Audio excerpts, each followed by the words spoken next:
अस्सलामुअलैकुम स्टूडेंट्स, आज हम एसएसटी पढ़ेंगे। तो सबसे पहले आप अपनी बुक देख लिए, क्लास 6 एसएसटी सोशल प्लानिट। ठीक है, चैप्टर स्टार्ट करने से पहले हम इसका सिलेबस देखेंगे। तो उसके लिए कंटेंट ओपन कर लिए आप, और कंटेंट में हमने पिछली बार आपको सिलेबस बताया था, तो उसमें हमने पीएफएस का भी सिलेबस बता दिया था कि आपके हाफ ईयरली एग्ज़ाम में आएंगे, ये बताया था हमने। मगर इसमें कुछ चेंजेस हैं तो उसे कर लेते हैं।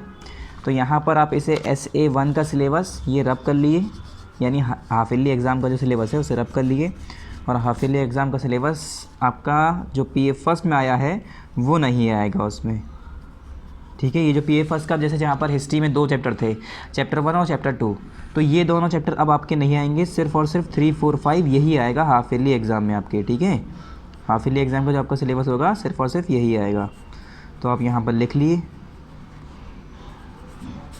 ये आपके हाफ ईयरली का सिलेबस हो गया है। Chapter 3, chapter 4, chapter 5।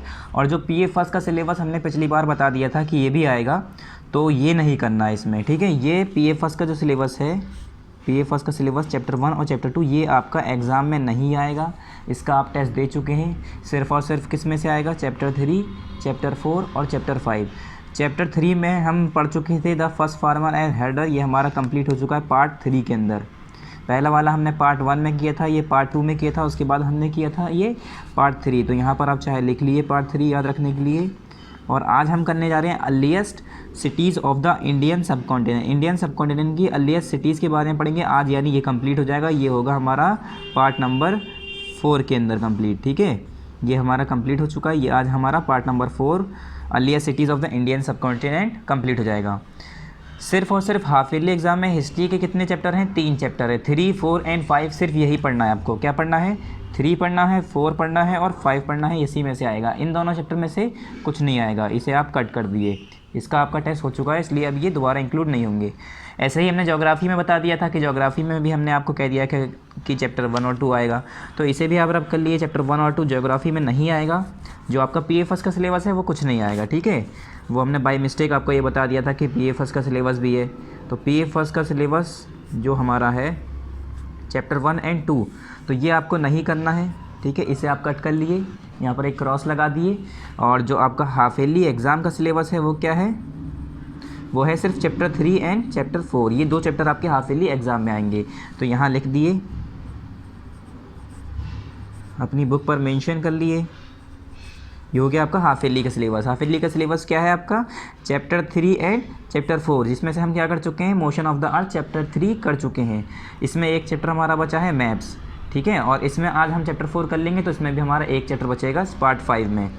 ये ठीक है, हमारा ये पार्ट 4 में हमने किया है। ये पार्ट 1 पार्ट 2 में किया था, हमने बताया था। जैसे पहला चैप्टर हमारा 2 पार्ट में हुआ था। फिर ग्लोब जो हमारा चैप्टर है हमने पार्ट 3 में किया था। फिर हमारा मोशन ऑफ अर्थ ये पार्ट 4 में किया था। अब जो हमारा लास्ट रह जाएगा वो है हमारा पार्ट 5 चैप्टर नंबर 4 मैप्स।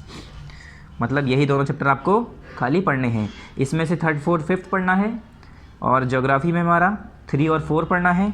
ऐसे ही सिविक्स में भी हमारा 3 और 4 पढ़ना है। जो हमारा फर्स्ट और सेकंड चैप्टर है ये आपको हाफ ईयरली एग्ज़ाम के लिए नहीं पढ़ना है। ठीक है, और हमने जो SA1 लिखा था, SA1 का मतलब ही हमारा हाफ ईयरली एग्ज़ाम होता है। हाफ ईयरली को हम SA1 भी कहते हैं। ठीक है, तो इसे आप कट कर दिए। ये आपका नहीं आएगा दोनों।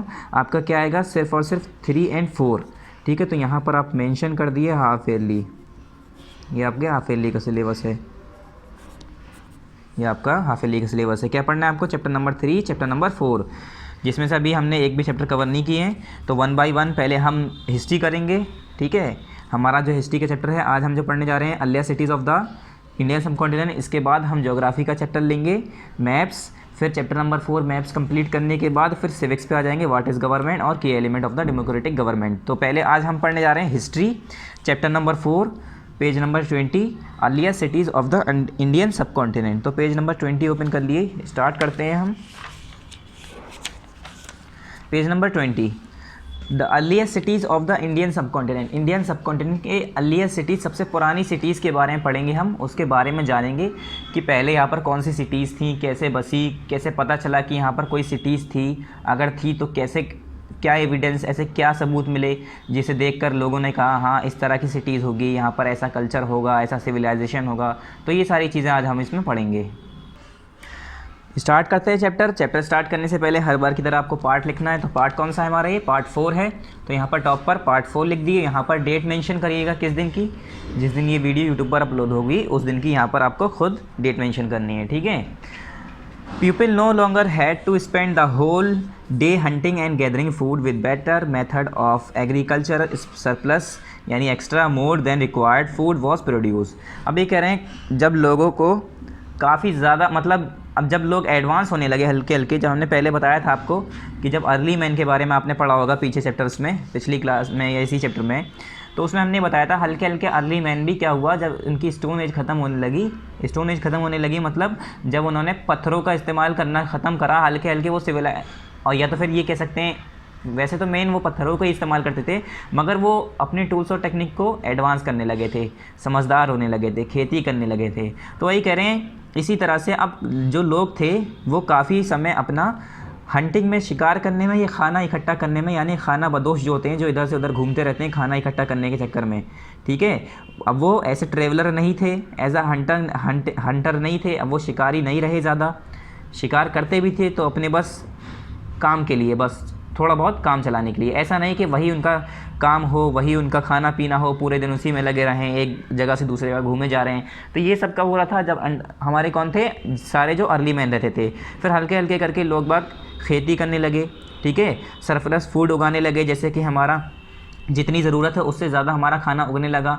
तो लोग बाग क्या करने लगे, उन्होंने ज़्यादा समय बिताना कम कर दिया शिकार करने में और खाना इकट्ठा करने में, और बेटर मेथड एक्वायर कर लिया, काफ़ी उससे बेहतर तरीके एक्वायर कर लिए खाना खाने के, खाना पकाने के, खाना उगाना के, यानी उन्होंने खेती बाड़ी करना शुरू कर दी, जानवरों को चराना शुरू कर दिया, जानवरों की रेयरिंग करना शुरू कर दी, ठीक है। और ट्रेडिंग भी शुरू हो गई हल्के हल्के। लोग बाग आपस में अपना एक दूसरे से, पहले सिक्के तो होते नहीं थे, पैसे होते नहीं थे, तो क्या करते थे लोग बाग एक दूसरे के सामान गुड्स चेंज किया करते थे, ठीक है। जैसे पहले ज़माने में भी होता था कि लोग बाग अगर चावल लेने जा रहे हैं तो अपने घर से थोड़ा सा गेहूँ ले गए, जैसे किसी के घर में गेहूँ की फसल उगती है तो वो क्या करता था, अपने गेहूँ दूसरे को देके उससे चावल खरीद लिया करता था। पहले सिक्के ऐसे होते नहीं थे।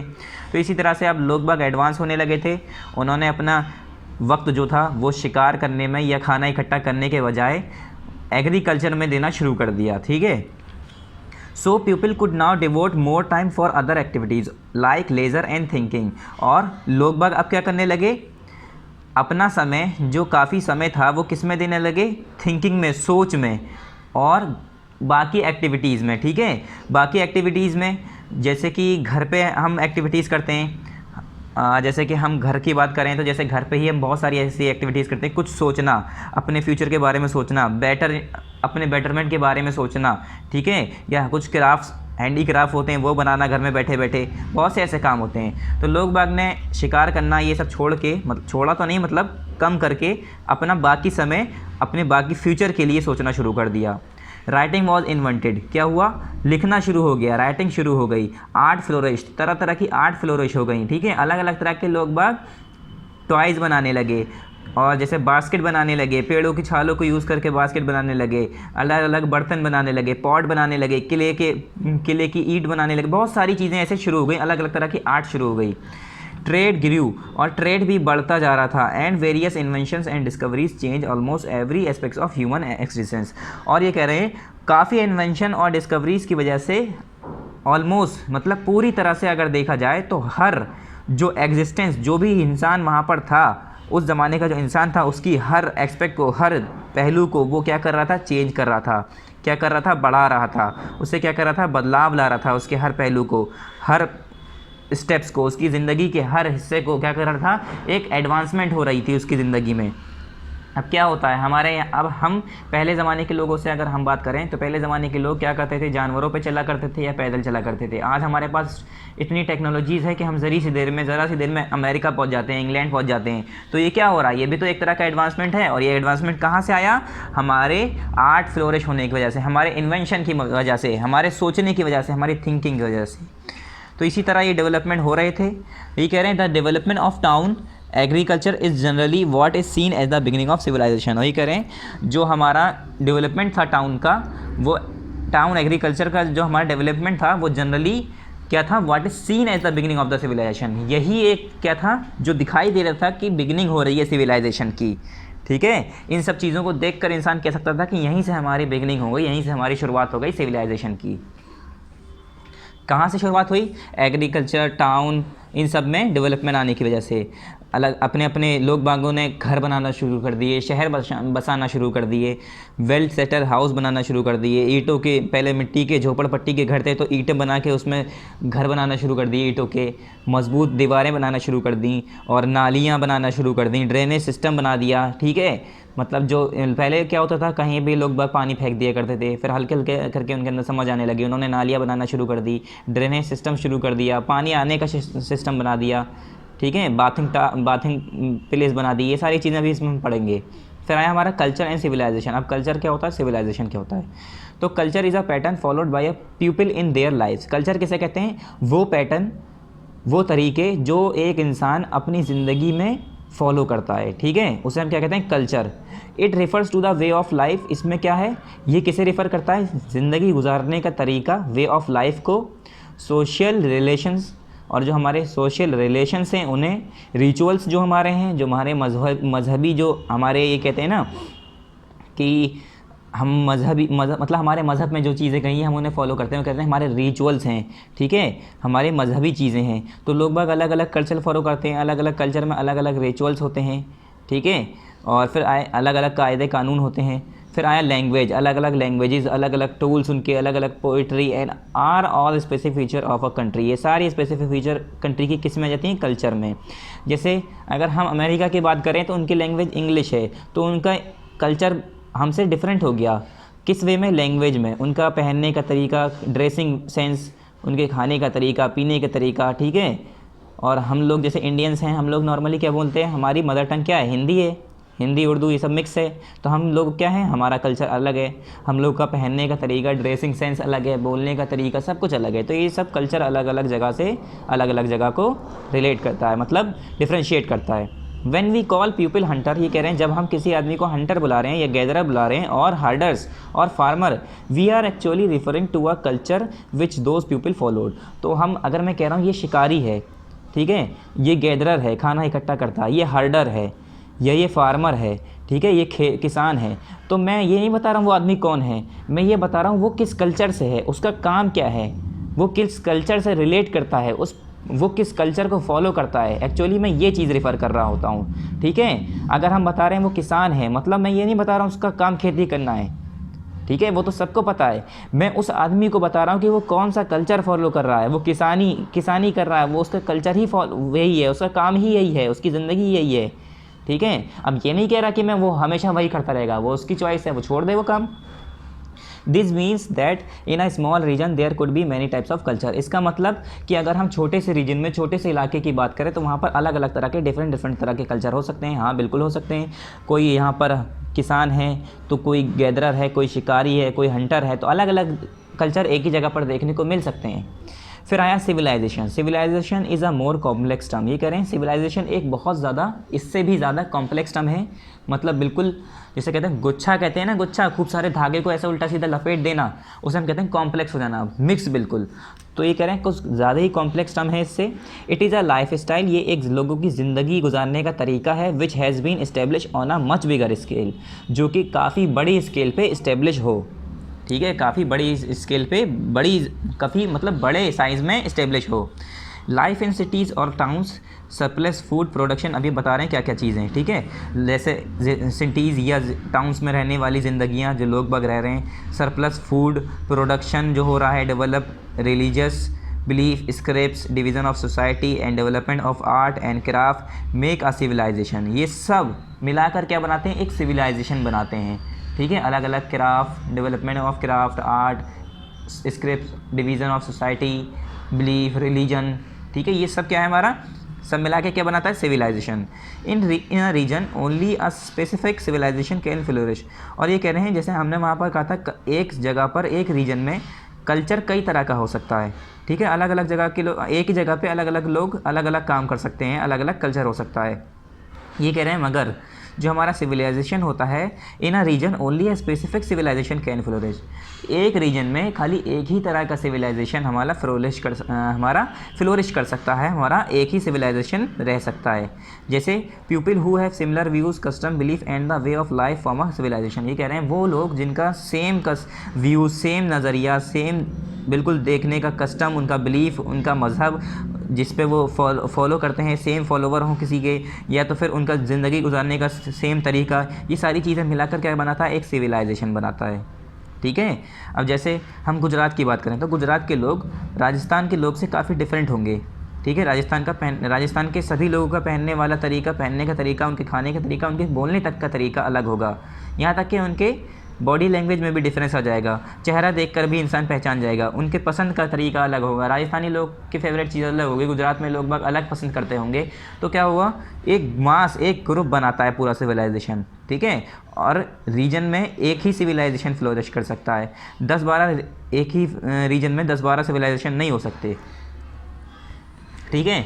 फिर नेक्स्ट आए हम पेज नंबर 21, टॉप पर देखिए, you can see Indus valley civilization approximate boundaries on the given map of India subcontinent. ये कह रहे हैं आप इंडस वैली सिविलाइजेशन को देख सकते हैं approximate boundaries on the given map of India subcontinent. ये कह रहे हैं इंडिया सब कॉन्टिनेंट की जो मैप है उसकी बाउंड्रीज पर अप्रॉक्सीमेटली आपको दिया हुआ है इंडस वैली सिविलाइजेशन। यहाँ पर पूरा एक मैप दिया हुआ है, द अर्लीस्ट यहाँ पर दिया, देखिए एक मैप देखिए इस पेज पर, पेज नंबर 20 पर, the earliest cities during the Harappan civilization. Harappan civilization के ज़माने की पुरानी सिटीज़ के बारे में यहाँ पर दिया है। ये ढोलावीरा, लोथाल, सुरकोटादा, ये हमारी अरेबियन सी है, हमारा इस तरह से इंडिया है ना पूरा यूँ करके, फिर यहाँ से ऐसे करके ऐसे, यहाँ पर फिर पाकिस्तान इधर राजस्थान।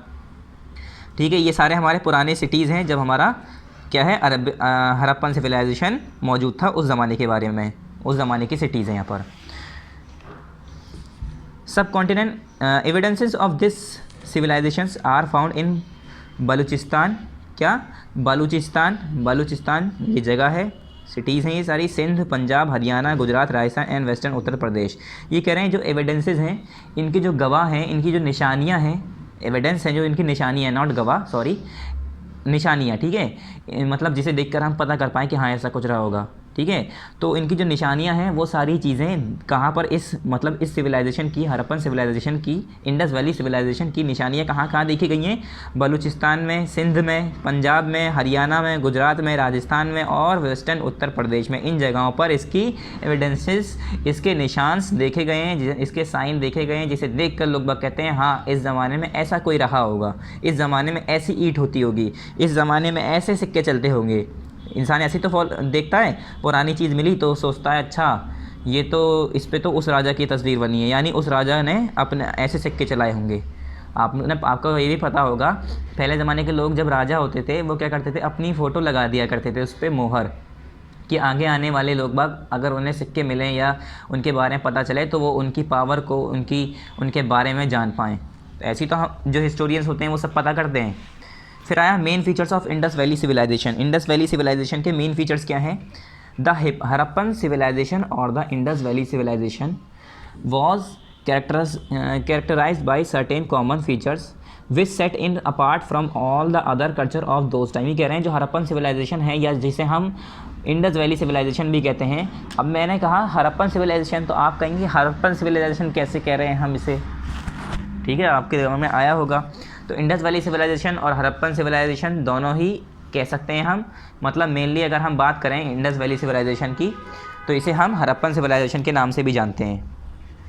ये क्या है, was characterized by certain common features which set in apart from all the other culture of those time. ये कह रहे हैं जो हरप्पन सिविलाइजेशन है और जो इंडस वैली सिविलाइजेशन है ये दोनों ही सेम कुछ कैरेक्टराइज कॉमन सर्टेन फीचर्स थे इसके।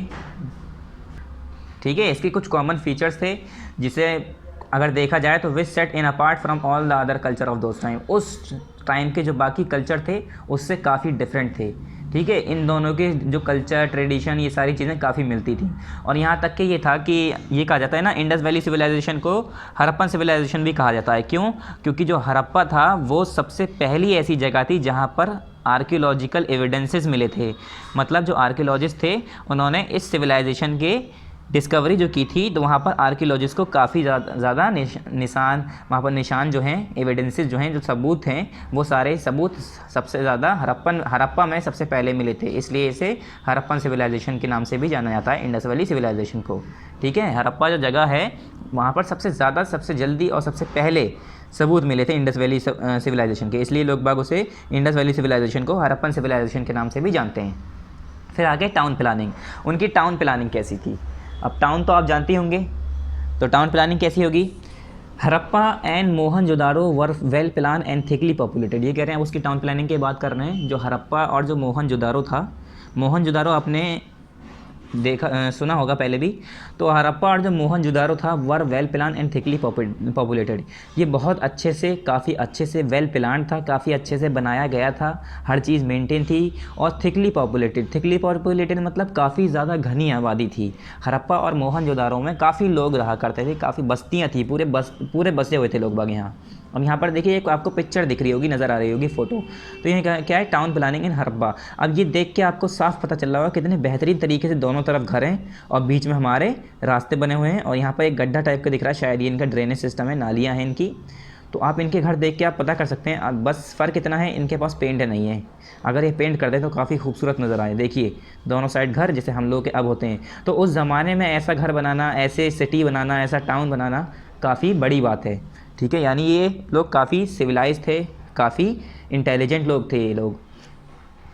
The roads were straight. इनकी रोड कैसी होती थी? स्ट्रेट होती थी।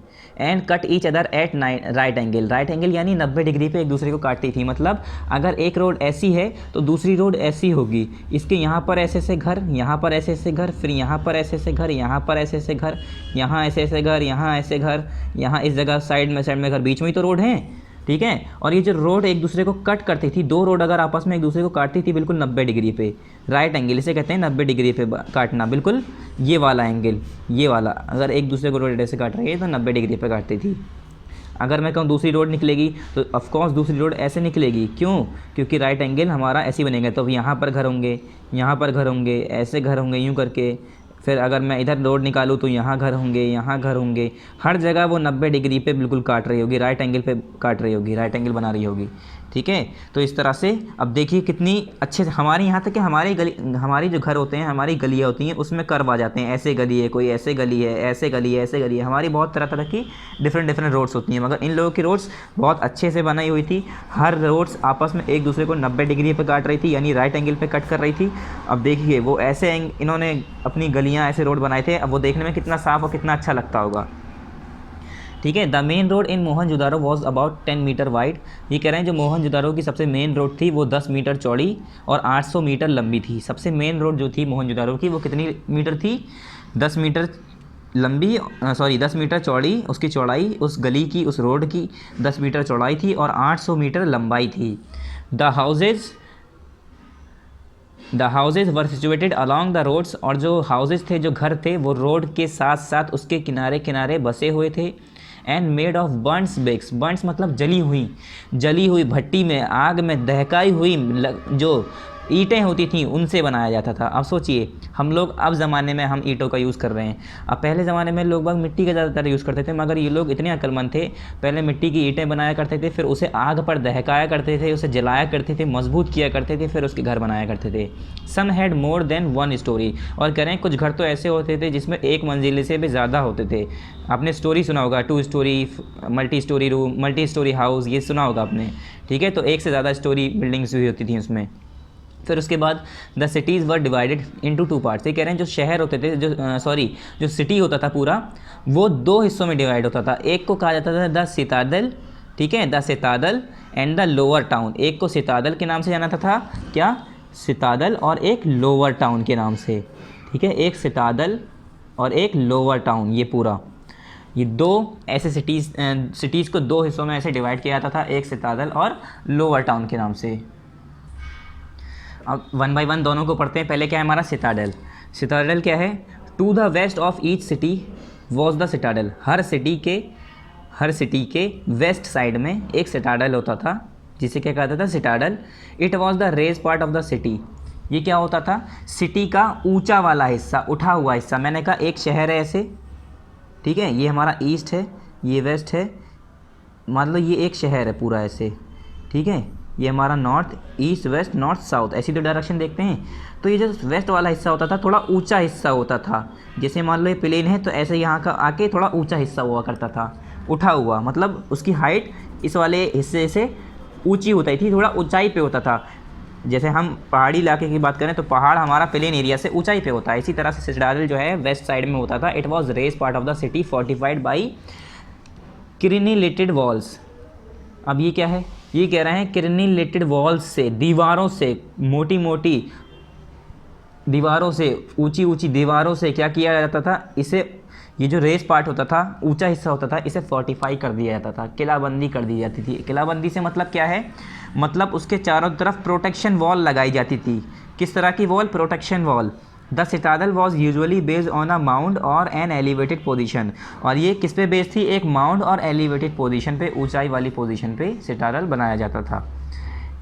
It's height provided protection again floods. और ये किस लिए बनाया जाता था, ये वेस्टर्न साइड में बनाते थे कि बाढ़ ना आए, अगर बाढ़ आए तो वो दीवारें उसे पानी को रोक ले, ठीक है, क्योंकि ऊंचा वाला जो हिस्सा होता था वहाँ से नीचे वाले हिस्से में अगर पानी आता तो ऊंचे वाले हिस्से पे क्या करते थे ये लोग, किलाबंदी कर दिया करते थे, फोर्टिफाइड कर दिया करते थे। मतलब जैसे अब हम लोग डैम बनाते हैं ना पानी रोकने के लिए, इसी तरह से इन्होंने मोटी मोटी खूब क्या करते थे, ऊंची ऊंची करते थे, दीवारें बना दिया करते थे।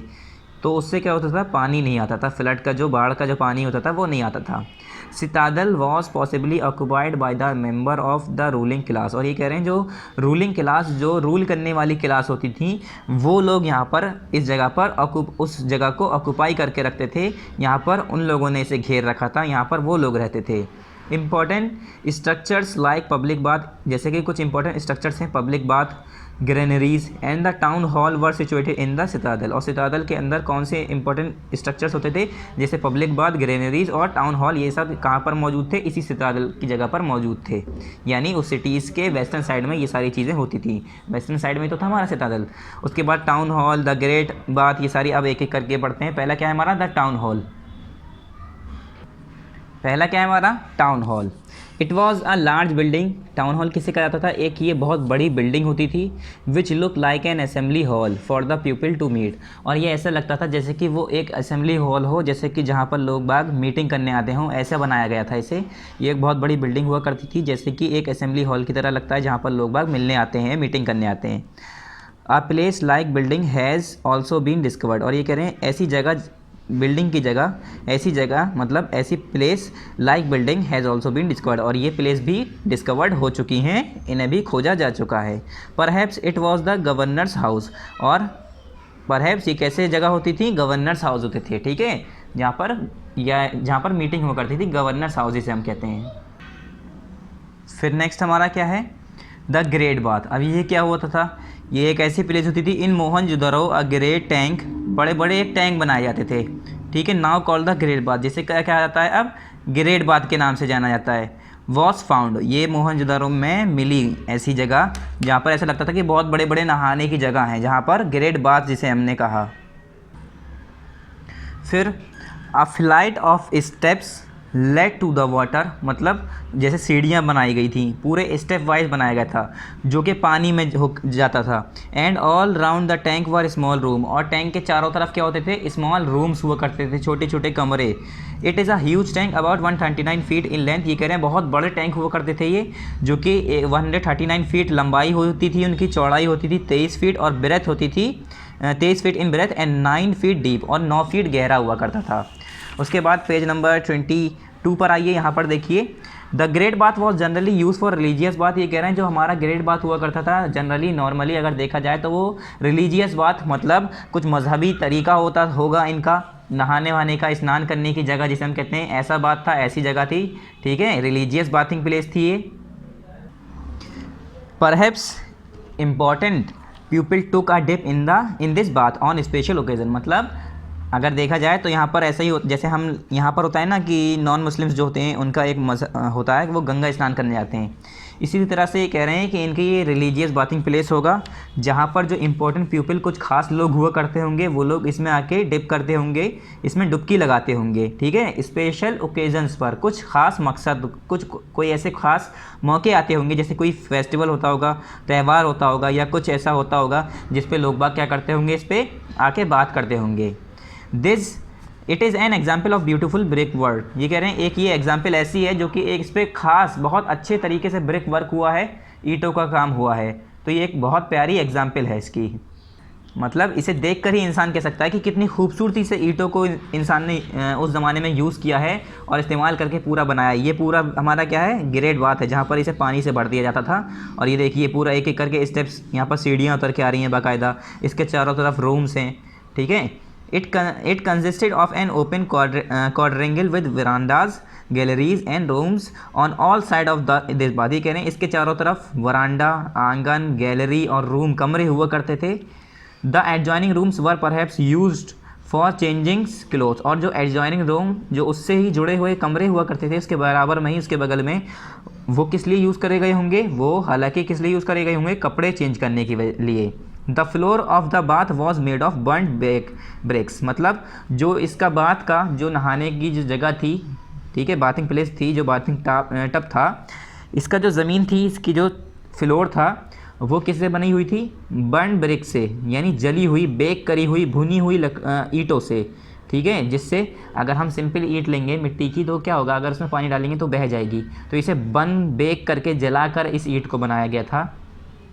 Well water was use for filling the bath for inlets. ये कह रहे हैं और जो कुएँ का पानी हुआ करता था, वो यहाँ के पानी इसमें भरने की वजह से इनलेट्स से, मतलब इनलेट्स मतलब पानी आने का ज़रिया, एक पानी आने का ज़रिया ऐसे करके बनाया जाता था, या ये कह सकते हैं इनलेट, नाली टाइप की बनाया करते थे, जिससे मतलब हमारे कुएँ अटैच होते थे, उससे पानी आया करता था इसमें, ठीक है।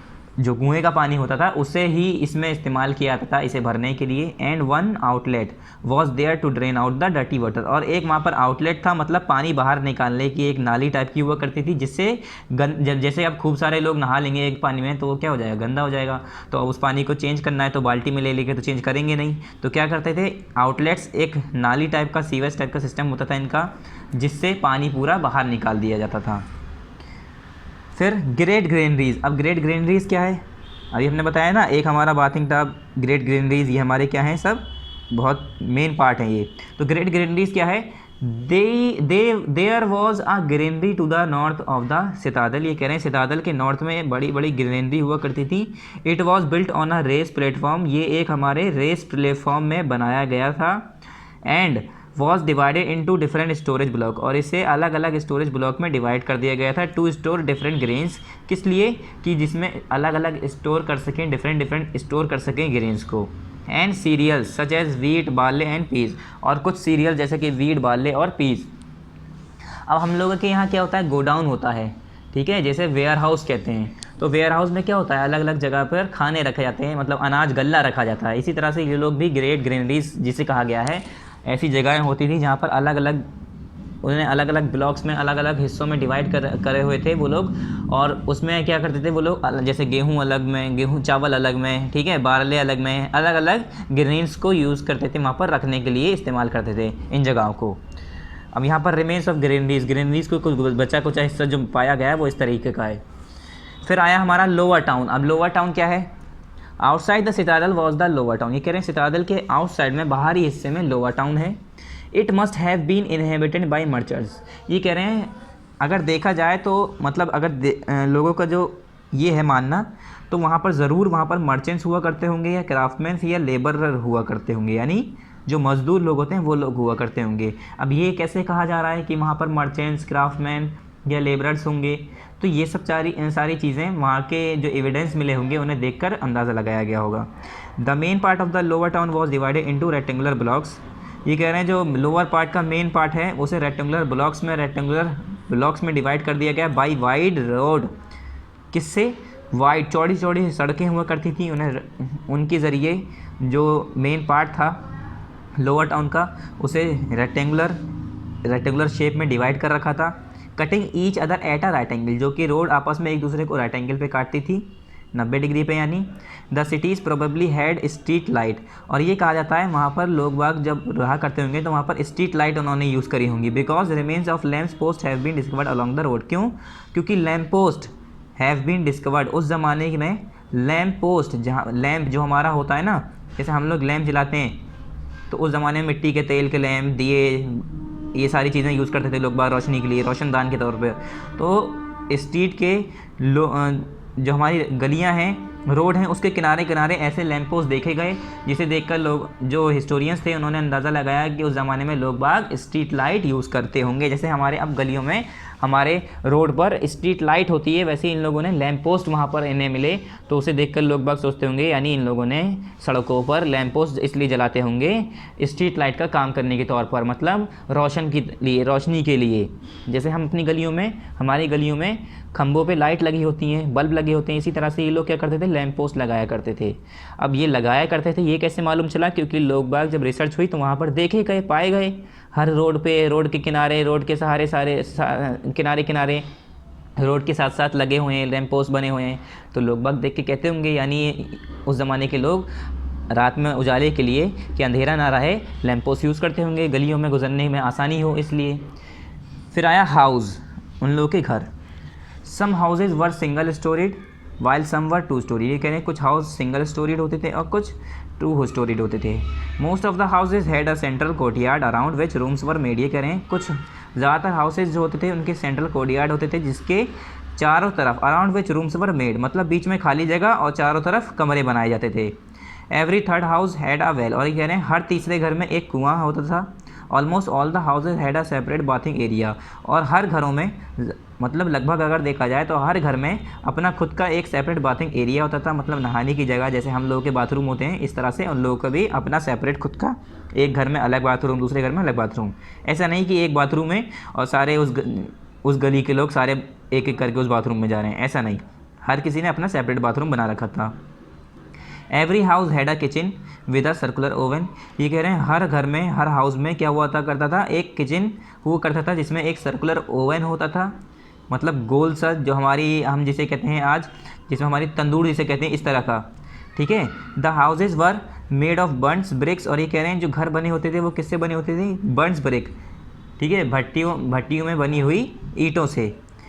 The houses had drain pipes that were connected to a main drain, और ये कह रहे हैं जो हाउसेज घर होते थे उसमें ड्रेन पाइप हुआ करते थे जो कि मेन ड्रेन से जाके कनेक्ट होते थे, मतलब पानी निकलने के लिए नालियाँ बनाया करते थे। जैसे ड्रेनेज सिस्टम इनका, यहाँ से देखिए ऐसे गड्ढा है, ठीक है, पूरा ड्रेनेज सिस्टम, इससे पानी जाएगा, गंदगी जाएगा। पहले लोग बाग क्या होता था, टॉयलेट सीट नहीं हुआ करती थी, गड्ढे ही होते थे। स्ट्रीट, अब गलियों की बात करते हैं। The main road of the lower towns was 10 metre broad. ये कह रहे हैं जो लोअर टाउन की सबसे जो मेन रोड है वो 10 मीटर चौड़ी है। The road and the street cut each other at right angle, और जो रोड और सड़कें जो आपस में एक दूसरे को कट करती हैं वो कैसे कट करती हैं, मतलब अगर मैंने कहा दो रोड निकलनी है एक दूसरे के ऊपर से, एक इधर जा रही है एक ऐसे जा रही है, तो आपस में एक दूसरे को 90 डिग्री पर ही काटेगी। ऐसा नहीं कि एक रोड ऐसे जा रही है तो एक रोड ऐसे जा रही है, या एक ऐसे जा रही है तो एक ऐसे जा रही है, आपस में एक दूसरे को 90 डिग्री, आपस में एक दूसरे को 90 डिग्री पे कट करेंगी। The edges were rounded for smooth flow of car traffic, और जो कोने हुआ करते थे वो थोड़े कर्व कर दिया करते थे। मतलब अगर मैं बना के दिखाऊं तो जैसे हमारा ये है, ये हमारी गली है, एक दूसरे को 90 डिग्री पे कट कर रही हैं, मगर जो बनाई जाती थी, अब मैंने कहा एक गली ऐसे है, एक गली ऐसे है, एक गली ऐसे है, एक गली ऐसे है, तो ये कर्व कर दिया करते थे, ये वाले इलाके, ये कोने जो होते थे थोड़ा मोड़ दिया करते थे, ऐसे नहीं, बिल्कुल ऐसे नहीं, थोड़ा सा ऐसे गोल, इस तरह से नहीं, बिल्कुल थोड़ा सा ऐसे कर्व गोल, कि जो जो गाड़ी मोटर है उस ज़माने की, ठीक है, बैलगाड़ी, ये सब जो है कार ट्रैफिक जो होता था, ये सब आराम से इजीली फ्लो में निकल जाएं। अब सोचिए उस ज़माने के लोग कितने अक्लमंद होंगे। Roads and drains were paved with bricks and houses were built on either side of the street, और जो रोड होते थे और जो ड्रेन्स होते थे वो सारे ईंटों से बने होते थे। And houses were built on either side of the street, और स्ट्रीट के गलियों में दोनों साइड घर हुआ करते थे, मतलब दोनों साइड घर, बीच में गली निकाला करते थे, जैसे आजकल हम लोग रहते हैं। ड्रेनेज सिस्टम की बात करते हैं। The drainage and the sewage system of the Indus valley civilization under the street and in some houses were extraordinary. अब सोचिए, जो उस ज़माने का ड्रेनेज सिस्टम था और जो सीवेज सिस्टम था इंडस वैली सिविलाइजेशन में, वो क्या हो सकता था, अंडर द स्ट्रीट, गलियों के अंदर से निकल के जा रहा है, स्ट्रीट के अंदर से निकल के जा रहा है, मतलब अंदर अंदर। And in some houses were extraordinary, और कह रहे हैं कुछ घरों में भी बहुत एक्स्ट्रा ऑर्डिनरी तरीके से ड्रेनेज सिस्टम बनाए जाते थे। Indicating a remarkably high level of public and private sanitization, जिससे ये पता चलता है कि उस ज़माने की पब्लिक कितनी हाई लेवल की होगी और कितना अच्छा सैनिटेशन उन लोगों ने मैनेज कर रखा होगा। आज हम लोग का क्या है, खुली नालियाँ हैं, नालों में नाले हैं, उसमें कूड़ा फेंक रहे हैं, कचरा फेंक रहे हैं हर जगह। आज हम इतना मॉडर्न ज़माने में आके हम लोग को तमीज़ नहीं है, कहीं भी कूड़ा फेंक देते हैं, ठीक है। नाले हमारे इतने गंदे हो रहे हैं, साफ़ सुथरी जो नदियाँ थीं वो गंदी हो गई। और इस ज़माने के लोगों के बारे में सोचिए, अरे जो बिल्कुल अभी इन्होंने ABCD का A भी नहीं पढ़ा होगा, ये जानते नहीं होंगे एजुकेशन होती क्या है। उस ज़माने के लोग सफाई सुथराई पे इतना ध्यान दे रहे हैं। सोचिए उस ज़माने के लोग इतने अच्छे से, उन लोगों ने अपना सैनिटेशन सिस्टम कर रखा था, प्राइवेट सैनिटेशन सिस्टम, मतलब अपने घर में टॉयलेट साफ, ऐसे नहीं कि खुले में जा रहे हैं। अब इनके बाद भी अगर काफ़ी गांव में देखा जाए तो लोग बाग खेत में जाते हैं, उसमें क्या होता है, मक्खियाँ बैठती हैं, ठीक है, और वो फिर बीमारियाँ करती हैं इधर उधर। और अपने घरों में लोग बाग यहाँ तक कि टॉयलेट होने के बावजूद नहीं जाते हैं, टॉयलेट नहीं यूज़ करते हैं काफ़ी गाँव में, ठीक है। तो ये सारे सिस्टम क्या है, ये बहुत बेकार सिस्टम है, जो कि अगर हम ड्रेनेज सिस्टम की बात करें यहाँ पर हड़प्पा की, तो ये काफ़ी डेवलप था। द किचन टू है ड्रेन्स, और ये कह रहे हैं जो किचन हुआ करता था उसमें भी ड्रेन्स हुआ करते थे, नालियाँ हुआ करती थी। ऐसा नहीं है कि किचन है तो वहाँ पर सिर्फ खाना पकाया जा रहा है, अगर वहाँ पर पानी जा रहा है तो उसका भी बहने का, निकालने का सिस्टम हुआ करता था। The street drains rain along the side of the street, ये कह रहे हैं, और जो स्ट्रीट ड्रेन होती थी, मतलब जो गलियों में जो पानी बहाने का सिस्टम जगह होती थी, वो सड़कों के किनारे किनारे हुआ करती थी। जैसे आजकल हम लोगों की नालियाँ होती हैं, बीच में सड़क, इधर उधर हमारी नालियाँ, इसी तरह से। दे वर क्लीन एंड रेगुलर इंटरवल, और वो साफ़ सुथरी और रेगुलर इंटरवल में होती थी। मतलब ऐसा नहीं कि एक चल रही है दूसरी रुकी हुई है, वहाँ फंसी हुई है, वहाँ कूड़ा पड़ा है, वहाँ कुछ नहीं, बिल्कुल साफ़ सुथरी, पानी रुकी नहीं रहा, बहा जा रहा है, रेगुलर काम चल रहा है। ऐसा नहीं कि कोई बंद कर दी तो कोई चल रही है, रेगुलर सब एक दूसरे से कनेक्टेड सब चल रही थी बिल्कुल साफ। मतलब ये सोच लिया उस ज़माने के लोग कितने समझदार थे। आजकल के लोग जो इतना पढ़ने के बावजूद सफाई सुथराई पे ध्यान नहीं देते हैं, तो उनके हिसाब से तो हमारा ये जो इंडस वैली के लोग थे, जो ये थे हड़प्पन सिविलाइजेशन के, वो ज़्यादा बेहतर थे। फिर आया life of Harappan people. Harappan people की ज़िंदगी कैसी थी, वहाँ के लोग कैसी ज़िंदगी बिताते थे। The occupations followed by the people of Harappan culture are not definitely known. ये कह रहे हैं जो ऑक्यूपेशन था, वहाँ के लोगों को काम था, जो कि हड़प्पन सिविलाइजेशन के, हड़प्पन कल्चर के लोग जो फॉलो करते थे, अभी उसे डेफिनेटली पता नहीं है कि, मतलब बिल्कुल करेक्टली नहीं पता है कि सच में ही सारा बिल्कुल ऐसे ही काम करते होंगे, ठीक है। ज़्यादा नॉलेज नहीं है इस बारे में अभी। Most of the people however were farmers, और ये कहा जाता है, मतलब निशानियों के हिसाब से, सबूतों के हिसाब से अगर देखा जाए तो उस ज़माने के काफ़ी लोग फार्मर यानी किसान हुआ करते थे। Who live beyond the wall of the cities, जो उस सिटीज़ के वॉल के बियॉन्ड रहा करते थे। दे ग्रू वीट बार्ले एंड पीस, वो क्या उगाया करते थे उस टाइम, बार्ले, वीट और पीस यानी मटर, गेहूँ, बार्ले, ये सब, ठीक है। Cotton was also cultivated and cotton fabric was common. ये कह रहे हैं उस ज़माने में कॉटन भी क्या कहते हैं, उसकी भी खेती हुआ करती थी, कल्टीवेट किया जाता था उसे भी, और कॉटन फैब्रिक जो हुआ करता बहुत ज़्यादा कॉमन हुआ करता था। अब ये कैसे पता हम लोगों को, हम लोग तो रह के आए नहीं हैं, तो हिस्टोरियंस को इन सब के गेहूं के खेत मिले होंगे, बाल्ले के खेत, मटर के खेत, ये सारे रिसर्च कराया होगा।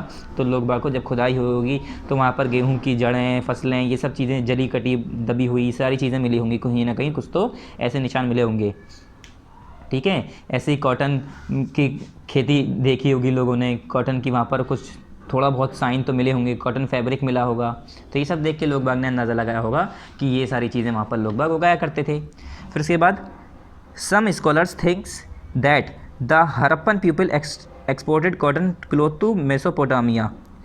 कुछ जो स्कॉलर हैं जिन्होंने रिसर्च की है, वो लोग ये सोचते हैं जो हड़प्पन पीपल होते थे, लोग बाग हड़प्पा के जो लोग होते थे, हड़प्पन सिविलाइजेशन के जो लोग थे, वो लोग क्या करते थे, मेसोपोटामिया के लोगों को अपना जो कॉटन क्लॉथ होते थे, कॉटन के कपड़े बना के एक्सपोर्ट किया करते थे, बेचा करते थे।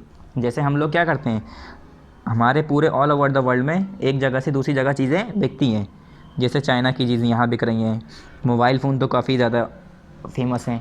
तो इसी तरह से ये कह रहे हैं, जो कुछ स्कॉलर थे उन्होंने भी ये बताया, अंदाज़ा लगाया कि उस ज़माने के जो कॉटन क्लॉथ होते थे वो लोग, हड़प्पा के लोग मेसोपोटामिया में भेजा करते थे। Fish seems to have been caught for food, और उस ज़माने के लोग, ये देखा गया कि वहाँ पर लोग बाग मछलियाँ खाते होंगे, पकड़ते होंगे, किस लिए? उन्हें खाने के लिए, एज अ फूड यूज़ करने के लिए। डोमेस्टिकेटेड एनिमल, अब कुछ डोमेस्टिकेटेड एनिमल मतलब पालतू जानवर, जो डोमेस्टिकेटेड एनिमल्स हैं, जैसे कि उसमें क्या आता है? Included humped. हम्प्ड कहते हैं मतलब जिसकी पीठ निकली हुई होती है, उठी हुई होती है, जैसे ऊँट होता है ना, ऊँट, तो वो वाले जानवर हम्प्ड होते हैं, मतलब जिसमें, जैसे कहते हैं ना कुबड़ा, कुबड़ा वर्ड यूज़ किया जाता है अगर हिंदी में, अगर आप सर्च करते हैं हम्प्ड, हम्प्ड मतलब जिसकी कमर निकली हुई थी, उठी हुई, तो ऐसे जानवरों को यूज़ करते थे वो लोग। हम्पेल कैटल्स, जैसे आपने देखा होगा कुछ ऑक्स होती हैं, सांड जो होती हैं, उनकी कमर निकली होती थी पहले ज़माने की, तो इस तरह के हम्पेल्स कैटल यूज़ करते थे वो लोग। गॉट, बकरियाँ, बफेलोज, पॉसिबली एलिफेंट, और जानवर जैसे कि हाथी, इन लोगों को भी ये लोग पाला करते थे। But it appears that the horse was not use on any significant scale, मगर ये देखा गया है, ये जाहिर होता है कि उस ज़माने के लोग घोड़ों को ज़्यादा तौर पर यूज़ नहीं किया करते थे, मतलब घोड़ों का इस्तेमाल ज़्यादा नहीं किया करते थे, इन्हीं जानवरों का इस्तेमाल किया करते थे। पोट्री, अब पोट्री की बात करें, the Harappan pottery was made on the wheel, ये कह रहे हैं जो हड़प्पन लोग होते थे वो किस पे पोट्री किया करते थे? पहियों पे बनाया करते थे। A sign of an advance culture, जो कि एक एडवांस कल्चर का साइन है। आजकल भी लोग क्या करते हैं, बड़े बड़े पहिए होते हैं, उस पर फिर क्या करते हैं, मिट्टी लेते हैं, किले वेले जो भी मिट्टी यूज़ करते हैं, फिर उसके पॉट बनाते हैं। तो पहिए पे तो बनाते हैं, पहिया घूमता रहता है, वो हाथ से ऐसे करते रहते हैं और मिट्टी के बर्तन बनते रहते हैं। तो उस ज़माने के लोग बताओ ये टेक्नोलॉजी यूज़ कर रहे हैं, ये तौर तरीके उस ज़माने के लोग यूज़ कर रहे हैं, तो सोचिए वो कितने ज़्यादा एडवांस होंगे। फिर आया सम ऑफ द फाइनेस्ट, यहाँ पर सम ऑफ द फाइनेस्ट, फिर पेज नंबर 23 पर टॉप पर, some of the finest specimens of pottery have been discovered, ये कह रहे हैं पोट्री के कुछ फाइनेस्ट, सबसे बेहतरीन, कुछ अलग अनोखे जो पोट्री हैं डिस्कवर्ड हुई हैं, जैसे कि these reveal the high artistic achievement of the Harappan pottery, जो कि क्या बताता है कि उस ज़माने के लोग कितने हाई एडवांस पोट्री मेकर होंगे। अब ये देखिए, आपको ये कुछ बर्तन दिख रहे होंगे पोट्री के, इन्हें देखकर आप अंदाज़ा लगाते हैं कि उस ज़माने के लोग कितना अच्छा बनाते होंगे। ये सब अब तो हम लोग अब देखते हैं, ये सब हमारे ज़माने में बनाए जाते हैं। ये सब जो है सुराही टाइप है, प्लेट है, छोटे छोटे मटके हैं, कटोरियाँ हैं, यहाँ पर बास्केट्स हैं, तो ये सारी चीज़ें क्या हैं, पहले ज़माने के लोग, उस ज़माने के लोग बना के छोड़ गए। बताइए, these reveal the high artistic, ये क्या रिवील करता है, क्या खोलता है, ये क्या चीज़ जाहिर करता है कि उस ज़माने के लोग काफ़ी आर्टिस्टिक होंगे, काफ़ी बेहतर आर्टिस्ट होंगे। The variety of shapes and size was amazing, ये कह रहे हैं उसकी जो वेराइटी ऑफ शेप, उसके अलग अलग शेप, उसके अलग अलग साइज़ बहुत अमेजिंग थे। लार्ज जार्स विद नैरो नेक, बड़े बड़े जार जिसमें पतले पतले नेक्स हुआ करती थी। And black on red decoration, और ब्लैक कलर के डेकोरेशन हुआ करती थी, लाल कलर के मिट्टी पर ब्लैक कलर की डेकोरेशंस।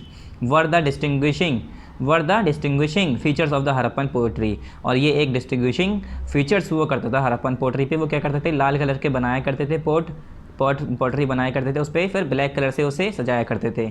द डिज़ाइन वर इंट्रीसेट, और वो जो डिज़ाइन हुआ करता था बहुत ज़्यादा इंट्रिकेट हुआ करता था, बहुत ज़्यादा बेहतरीन हुआ करता था। With the use of circles and triangles, और डिज़ाइंस कैसे हुआ करते थे, सर्किल और ट्राइंगल के यूज़ करके। Trees and creepers, a great number of pattern workout, उसमें ट्रीज़ बने हैं, क्रीपर्स बने हैं, सर्किल्स बने हैं, छोटे छोटे ट्राइंगल बनाए गए हैं। मतलब डिज़ाइन के तौर पर हम कुछ भी बना सकते हैं, फूल पत्ती चांद तारे, ऐसे ये लोग क्या करते थे, trees, creepers, circle, triangle, great number of patterns वहाँ पर लोग बाग बनाया करते थे। And they were painted with great skill and accuracy, और वो सब उस पर पेंट करके बनाया जाता है। अब सोचिए, हम लोग क्या करते हैं, ब्लैक कलर को यूज़ करा, हमने डिज़ाइन बनाना शुरू कर दिया। ऐसे ये लोग कह रहे हैं बहुत स्किल और एक्यूरेसी, बहुत सटीक बिल्कुल बनाते थे ये लोग। ऐसा नहीं है कि उल्टा सीधा बना दिया, देखने में भी अच्छा लगता था, इंसान देख कर समझ जाए कि हाँ इन्होंने क्या बनाया है, पत्ती बनाई है, फूल बनाई है, क्या बनाया है। ठीक है। टॉयज़, अब टॉयज़ के बारे में जब बात करें, उस ज़माने के जो खिलौने हुआ करते थे, a large variety of clay toys have been dug up in various sites of the Harappan culture. ये कह रहे हैं हड़प्पन कल्चर की जो साइड्स हैं, वेस्टर्न साइड्स हैं, जो वहाँ पर जो मतलब जहाँ पर हड़प्पन कल्चर है पूरा इंडिया का, उस साइड अगर हम देखें तो काफ़ी वैरायटी के किले के मतलब टॉयज़ बना देखे, डग करे गए, मतलब गड्ढे से खोद कर निकाले गए। Models of countless carts with wheels, ये कह रहे हैं काउंटलेस कार्ट्स, अनगिनत कार्ट जो होता है, कार्ट कहते हैं ना बैलगाड़ी, तो उस तरह के गाड़ी विद व्हील्स, उसके पहिए के साथ, जैसे हम यहाँ पर देख सकते हैं, ऐसा लग रहा है ये बैलगाड़ी टाइप का कुछ है, उस पर एक आदमी है, पीछे बर्तन है, यहाँ पहिए बने हुए हैं, यहाँ पर जानवर हैं, ये अलग अलग तरीके के ऐसे काउंटलेस, मतलब जिसकी हम गिनती नहीं कर सकते, इतने ज़्यादा चीज़ें मिली हैं। And animals yoke to them and of birds with long stick, और कह रहे हैं और एनिमल उसके साथ जुड़े हुए, जैसे कि जानवर जुड़े होते हैं ना उन्हें खींचने के लिए, वैसे जानवर हैं। And long stick like legs, और उसके लंबे लंबे स्टिक्स हुआ करते हैं जैसे पैरों की तरह। फिगर्स विद मूवेबल आर्म्स, और ऐसा होता था कुछ ऐसी फिगर्स जैसे कि ऐसा लग रहा है कि वो अपने हाथ चला रहे हों। एंड किले बुल्स, और किले की बुल सांड हुआ करती थी। विद नोडिंग हेड्स, जिसमें नोडिंग हेड्स होते थे। हैव बीन फाउंड, ऐसे ये सब स्ट्रक्चर्स देखे गए। मतलब ऐसा असलियत में जो स्ट्रक्चर होता है, जैसे एक भैंस को देखकर हम बताएं कि एक बुल को देखकर, एक सांड को देखकर अगर देखा जाए तो उसके हेड्स होते हैं, उसके पैर होते हैं। एक इंसान है, इसके यहाँ पर ऐसा आर्म बने हुए हैं, हाथ बने हुए हैं, ऐसा लग रहा है कि सच में वो चल रहा हो। इस तरह से लोग बाग ने टॉयज़ बना रखे थे, बच्चों के खिलौने बना रखे थे। उसके बाद मेटल्स कौन कौन से थे? The people use metal for their implements and utensils. उस ज़माने के लोग जो मेटल यूज़ किया करते थे, किस लिए यूज़ किया करते थे? इम्प्लीमेंट्स, अपने जो सामान, बर्तन इन सब की चीज़ों के लिए, और यूटेंसिल्स के लिए, ठीक है, बर्तन के लिए। They also use the earthen pots of various shapes. ये कह रहे हैं उस ज़माने के लोग अर्थन पॉट्स भी यूज़ करते थे, वेरियस शेप्स के, अलग अलग साइज़ के। That they turn out on the potter's wheel, जो कि वो पॉटर्स व्हील्स पे बनाया करते थे। The bronze figure of a dancing girl, ये कह रहे हैं एक ब्रॉन्ज फिगर है जो डांसिंग गर्ल की, found at Mohenjodaro, is a wonderful example of their workmanship. ये कह रहे हैं उस ज़माने के जो ब्रॉन्ज की बनी हुई एक डांसिंग गर्ल, डांस करती हुई, नाचती हुई लड़की, पुतला मतलब बना दिखा, कहाँ पर मिला? मोहनजोदारो में। उसे देखकर तो इंसान ये कह ही सकता है कि उस ज़माने के लोग कितने टैलेंटेड और कितने आर्टिस्टिक थे। सील, अब सील क्या होता है? ये है हड़प्पन सील। सील ये कह सकते हैं मुलायम पत्थर होता है एक, मतलब हम ये कह सकते हैं नॉर्मली कि स्मूथ पत्थर होते हैं जिस पे जो है ये लोग क्या करते थे? डिज़ाइन बनाया करते थे, उसे डेकोरेट किया करते थे, तो वो होता है सील। या हम ये कह सकते हैं मिट्टी के ऐसे पत्थर बनाया करते थे खुद, वो पतली पतली स्लेट बनाया करते थे, उसे कहते हैं seal. Archaeologist have discovered hundreds of seal, archaeology ने हज़ारों ये सौयों सील जो डेकोरेटेड होते with beautiful figures of animal such as bull, rhinoceros, tiger and elephant. कुछ सील्स, जो सौयों सील्स ऐसे लोग आर्कियोलॉजिस्ट को मिले जो कि किससे सजी होती थी? उस पे जो है एनिमल बने होते थे, जैसे कि बुल बना है, राइनोसोरस बना है, टाइगर बना है, एलिफेंट बना है। यहाँ पर एक देखिए, यहाँ पर हमारा राइनोसोरस बुल टाइप का कुछ बना हुआ है, हॉर्स टाइप का कुछ लग रहा है। ऐसे सील्स बने हुए जो उस ज़माने बनाए गए होंगे, वो सब आर्कियोलॉजिस्ट को हड़प्पन सिविलाइजेशन में फाउंड हुए मिले। Various objects of Harappan culture like beads, a golden monkey on a pin and seals have been discovered. ये कह रहे हैं इन मेसोपोटामिया में, ये कह रहे हैं काफ़ी ऐसे हड़प्पन कल्चर देखे गए, जैसे कि बीड्स, गोल्डन मंकी, और ऑन अ पिन, किसी पिन पे एक गोल्डन मंकी, एंड सील्स, ऐसे सील्स पाए गए। ये सारी चीज़ें मेसोपोटामिया में बहुत जगह, मतलब मेसोपोटामिया जो है वहाँ पर बहुत सारे ऐसे हड़प्पन कल्चर देखे गए। इन वन सिटी, कह रहे हैं एक सिटी में, a large number of Harappan seals have been found. एक सिटी में काफ़ी नंबर में, काफ़ी गिनती में हड़प्पन सील्स मिले थे। These findings reveal that there was direct link between the Indus civilization and Mesopotamia. और ये जो फाइंडिंग्स हुई, ये जो खोज हुई, इसे देखकर लोगों ने अंदाज़ा लगाया कि जो इंडस सिविलाइजेशन और जो मेसोपोटामिया हैं, उन लोगों के बीच में कुछ लिंक होगा, वो आपस में एक दूसरे को जानते होंगे, आपस में चीज़ें एक्सचेंज करते होंगे, ऐसा कुछ। There is no written evidence to explain the nature of merchandise और द एग्जैक्ट ट्रैफिक अरेंजमेंट। और ऐसा कुछ लिखा हुआ नहीं था उसमें जिसे पढ़कर ये समझ के लोग बात अंदाज़ा लगा पाए कि दोनों के बीच में क्या लिंक है, एग्जैक्ट ट्रैफिक, ये अरेंजमेंट क्या था, उस ज़माने के मर्चेंट्स का कि नेचर क्या था। मतलब उसे देखकर हम ऐसा अंदाज़ा नहीं लगा सकते। बस हम जैसे कि अब हम कह रहे हैं कि मेसोपोटामिया में कुछ चीज़ें हड़प्पन की मिली, या हड़प्पन सिविलाइजेशन में बनाई गई चीज़ें मेसोपोटामिया में मिली, तो आप देखकर ये कहेंगे यानी वहाँ के लोग यहाँ पर आया करते होंगे ये बेचने, ये यहाँ के लोग वहाँ पर बेचा करते होंगे। जैसे से कुछ स्कॉलर्स थे, उन्होंने कहा कि जो हड़प्पन कल्चर के लोग थे, वो लोग मेसोपोटामिया में कॉटन क्लोथ्स बेचा करते थे, यानी कॉटन के कपड़े, वो कॉटन जो हड़प्पा में उगाई जाती थी, वो उस कॉटन के क्लोथ वहाँ पर मेसोपोटामिया में मिले होंगे, तो जिसे देखकर अंदाज़ा लगाया गया होगा। तो ऐसे ही ये सब सारी रिसर्चेज होती हैं।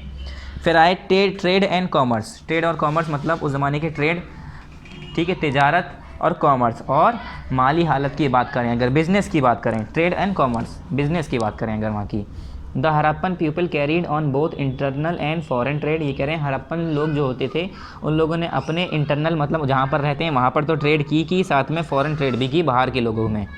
Foreign trade was carried on with Mesopotamia. अब वही बात आ गई, यानी जिसे हम मॉडर्न इराक के नाम से जानते हैं।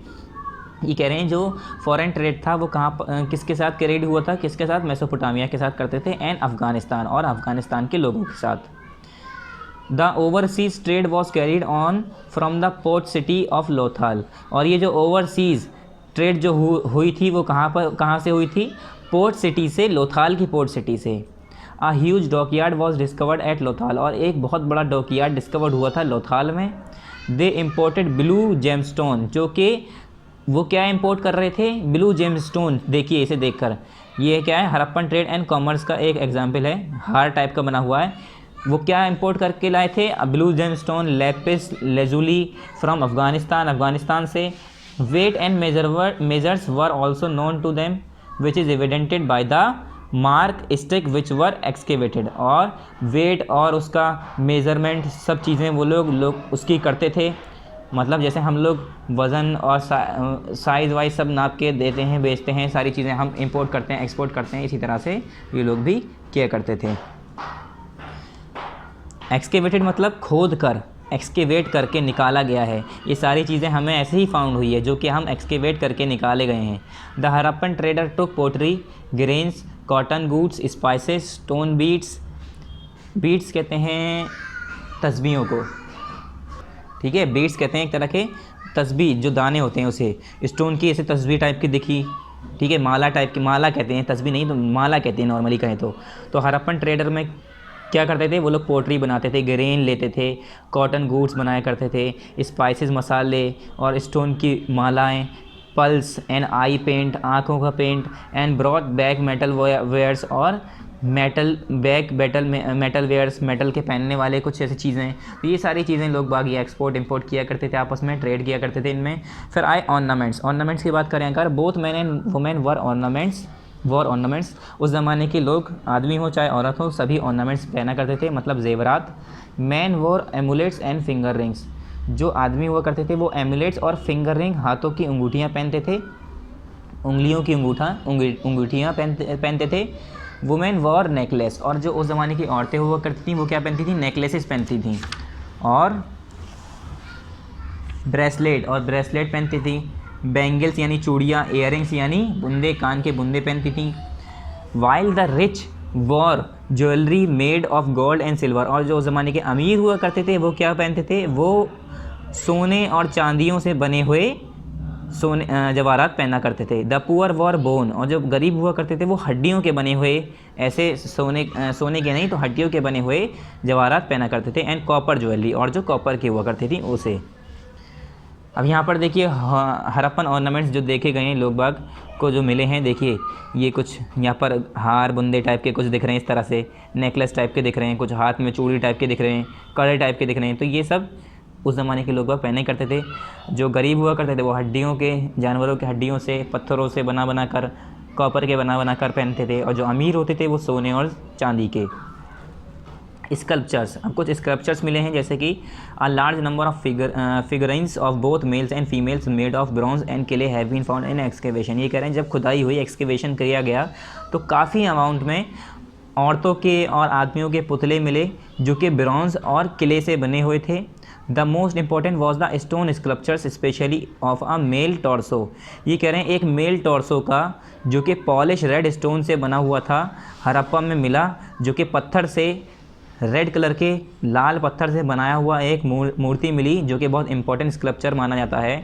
Another stone figurine shows the burn portrait of a noble man और a priest discovered at Mohenjodaro. और एक स्टोन फिगर मिली जिस पे क्या दिखा रहा था, वो बर्न पोर्ट्रेट, जला हुआ पोर्ट्रेट दिख रहा था नोबल मैन का, ठीक है, नोबल मैन। और अ प्रीस्ट, जिसे हम प्रीस्ट कहते हैं, साधु, जो कि कहाँ पर डिस्कवर्ड हुआ, मोहनजोदारो में। The most beautiful of all the sculptures is a bronze figure of the dancing girl. और सबसे ज़्यादा खूबसूरत जो फिगर थी, सबसे ज़्यादा जो खूबसूरत स्क्रप्चर्स मिला था वो था ब्रॉन्ज फिगर। पूरे उसमें क्या था, ऐसा लग रहा था कोई गर्ल, कोई लड़की डांस कर रही हो, इस तरह से बनाया गया था उसे। ऐसा लग रहा था उसे देख के कि लड़की कोई डांस कर रही हो, और वो ब्रॉन्ज से बना हुआ था। विद अ स्लिम बॉडी, जो कि एक स्लिम बॉडी थी, लैंकी लेग्स, पतले पतले लंबे लेग्स, बिग्स आई, बड़ी बड़ी आँखें, एंड ब्यूटीफुली बंस्ड करली हेयर, और खूबसूरत बंस्ड मतलब बंच करे हुए, गुच्छा बनाकर उसके करली बाल बनाकर दिखाया गया था उसमें। Future terracotta figure of a women name as the mother goddess. और ये जो फ्यूचर टेराकोटा फिगर जो वुमेन की मिली थी, इसे क्या नाम दिया गया, mother goddess, has been unearthed at Mohenjodaro. और ये अनअर्थेड मतलब ज़मीन से खोद कर, पहले ये ज़मीन में थी, अर्थेड थी, फिर बाद में अनअर्थेड, पहले दफनी हुई थी, उसे बाद में निकाला गया मोहनजोदारो से। ये आप दिख रहा है आपको। फिर आया वहाँ का एडमिनिस्ट्रेशन। वहाँ का एडमिनिस्ट्रेशन कैसा था, तो एडमिनिस्ट्रेशन की बात करें अगर, it is obvious that the Indus people had an efficient government. ये कह रहे हैं, ये सब चीज़ें देखकर हम ये अंदाज़ा लगा सकते हैं ऑफकोर्स वहाँ का जो गवर्नमेंट सिस्टम होगा वो बहुत ज़्यादा एफिशिएंट होगा। But the present state of our knowledge does not tell us much about it. मगर जो उस ज़माने की नॉलेज के हिसाब से हमें उसके बारे में कुछ नहीं बताता कि वहाँ पर सरकार थी, रूलर थे, क्या थे, कैसे थे लोग, कौन उन्हें गवर्न करता था, कौन राजा था, कौन महाराजा था, इसके बारे में ज़्यादा कुछ नॉलेज नहीं है। Some scholars thinks that since no places have been discovered the cities had no king. ये कह रहे हैं जो कुछ स्कॉलर थे उन लोगों ने अंदाज़ा लगाया कुछ ऐसी जगह तो मिली नहीं है जिसे देखकर अंदाज़ा लगाया जाए कि कोई वहाँ का राजा हुआ करता होगा या कोई किंग हुआ करता होगा। क्योंकि किंग या राजा जब ही होते हैं जब उनके महल होते हैं, उनकी पूरी सेना होती है, उनका पूरा किला होता है। तो ऐसा कोई किला, ऐसी कोई जगह तो स्कॉलर्स को मिली नहीं जिसे देखकर स्कॉलर ये कहते कि वहाँ पर कोई राजा होगा। And that a body of important man manage government affair. और स्कॉलर्स ने ये कहा कुछ इंपॉर्टेंट लोग ही हुआ करते होंगे उस गांव के, उस जगह के, उस जो हमारा जो एडमिनिस्ट्रेशन है उसमें क्या हुआ करता होगा, कोई राजा महाराजा तो हुआ नहीं करता होगा, क्योंकि ना कोई महल, ना ही कोई उनका कोई ऐसे सोने जवाहरात या उनके कोई किला, ऐसा कुछ तो मिला नहीं है। यानी कुछ वहाँ पर ऐसे इंपॉर्टेंट लोग होते होंगे, कुछ समझदार लोग हुआ करते होंगे उस ज़माने के, जो लोग इसे पूरा चलाते होंगे, गवर्नमेंट अफेयर्स को सॉल्व करते होंगे, सॉर्ट आउट करते होंगे। जैसे अब है हमारे घर में क्या होता है, जो सबके घर के बड़े होते हैं वो लोग उनसे राय ली जाती है। इसी तरीके से ये कह रहे हैं कि वहाँ पर भी कुछ लोग हुआ करते होंगे, इम्पोर्टेंट और समझदार लोग हुआ करते होंगे जो इस सिस्टम को, पूरे गवर्नमेंट सिस्टम को, गवर्नमेंट अफेयर को मैनेज करते होंगे। कोई राजा नहीं हुआ करता होगा। ये क्यों कहा, क्योंकि ऐसा कोई वहाँ पर साइन नहीं देखा गया, ऐसी कोई जगह नहीं देखी गई जिसे देखकर कहा जा सके कि वहाँ पर कोई राजा रहता था। फिर बात आई रिलीजन की। वहाँ का रिलीजन कैसा था, तो अगर रिलीजन की बात करें, not much is known about the religion of the Indus people. ये करें इंडस पीपल के लोगों के बारे में, उनके रिलीजन के बारे में, उनके मज़हब के बारे में ज़्यादा कुछ पता नहीं चला है। ठीक है, ऐसा कुछ उसकी ख़ास खबर नहीं है। A large number of seals depict the humped bull. और काफ़ी नंबर में जो सील्स जो मिली हैं उसमें क्या दिखी हैं, हम्प्ड बुल दिखी हैं, which may be have been considered sacred, जिसे भी एज अ सैक्रेड कंसिडर किया जा सकता है। The impression of God like being on a seal is now believed to be an early form of the Hindu God।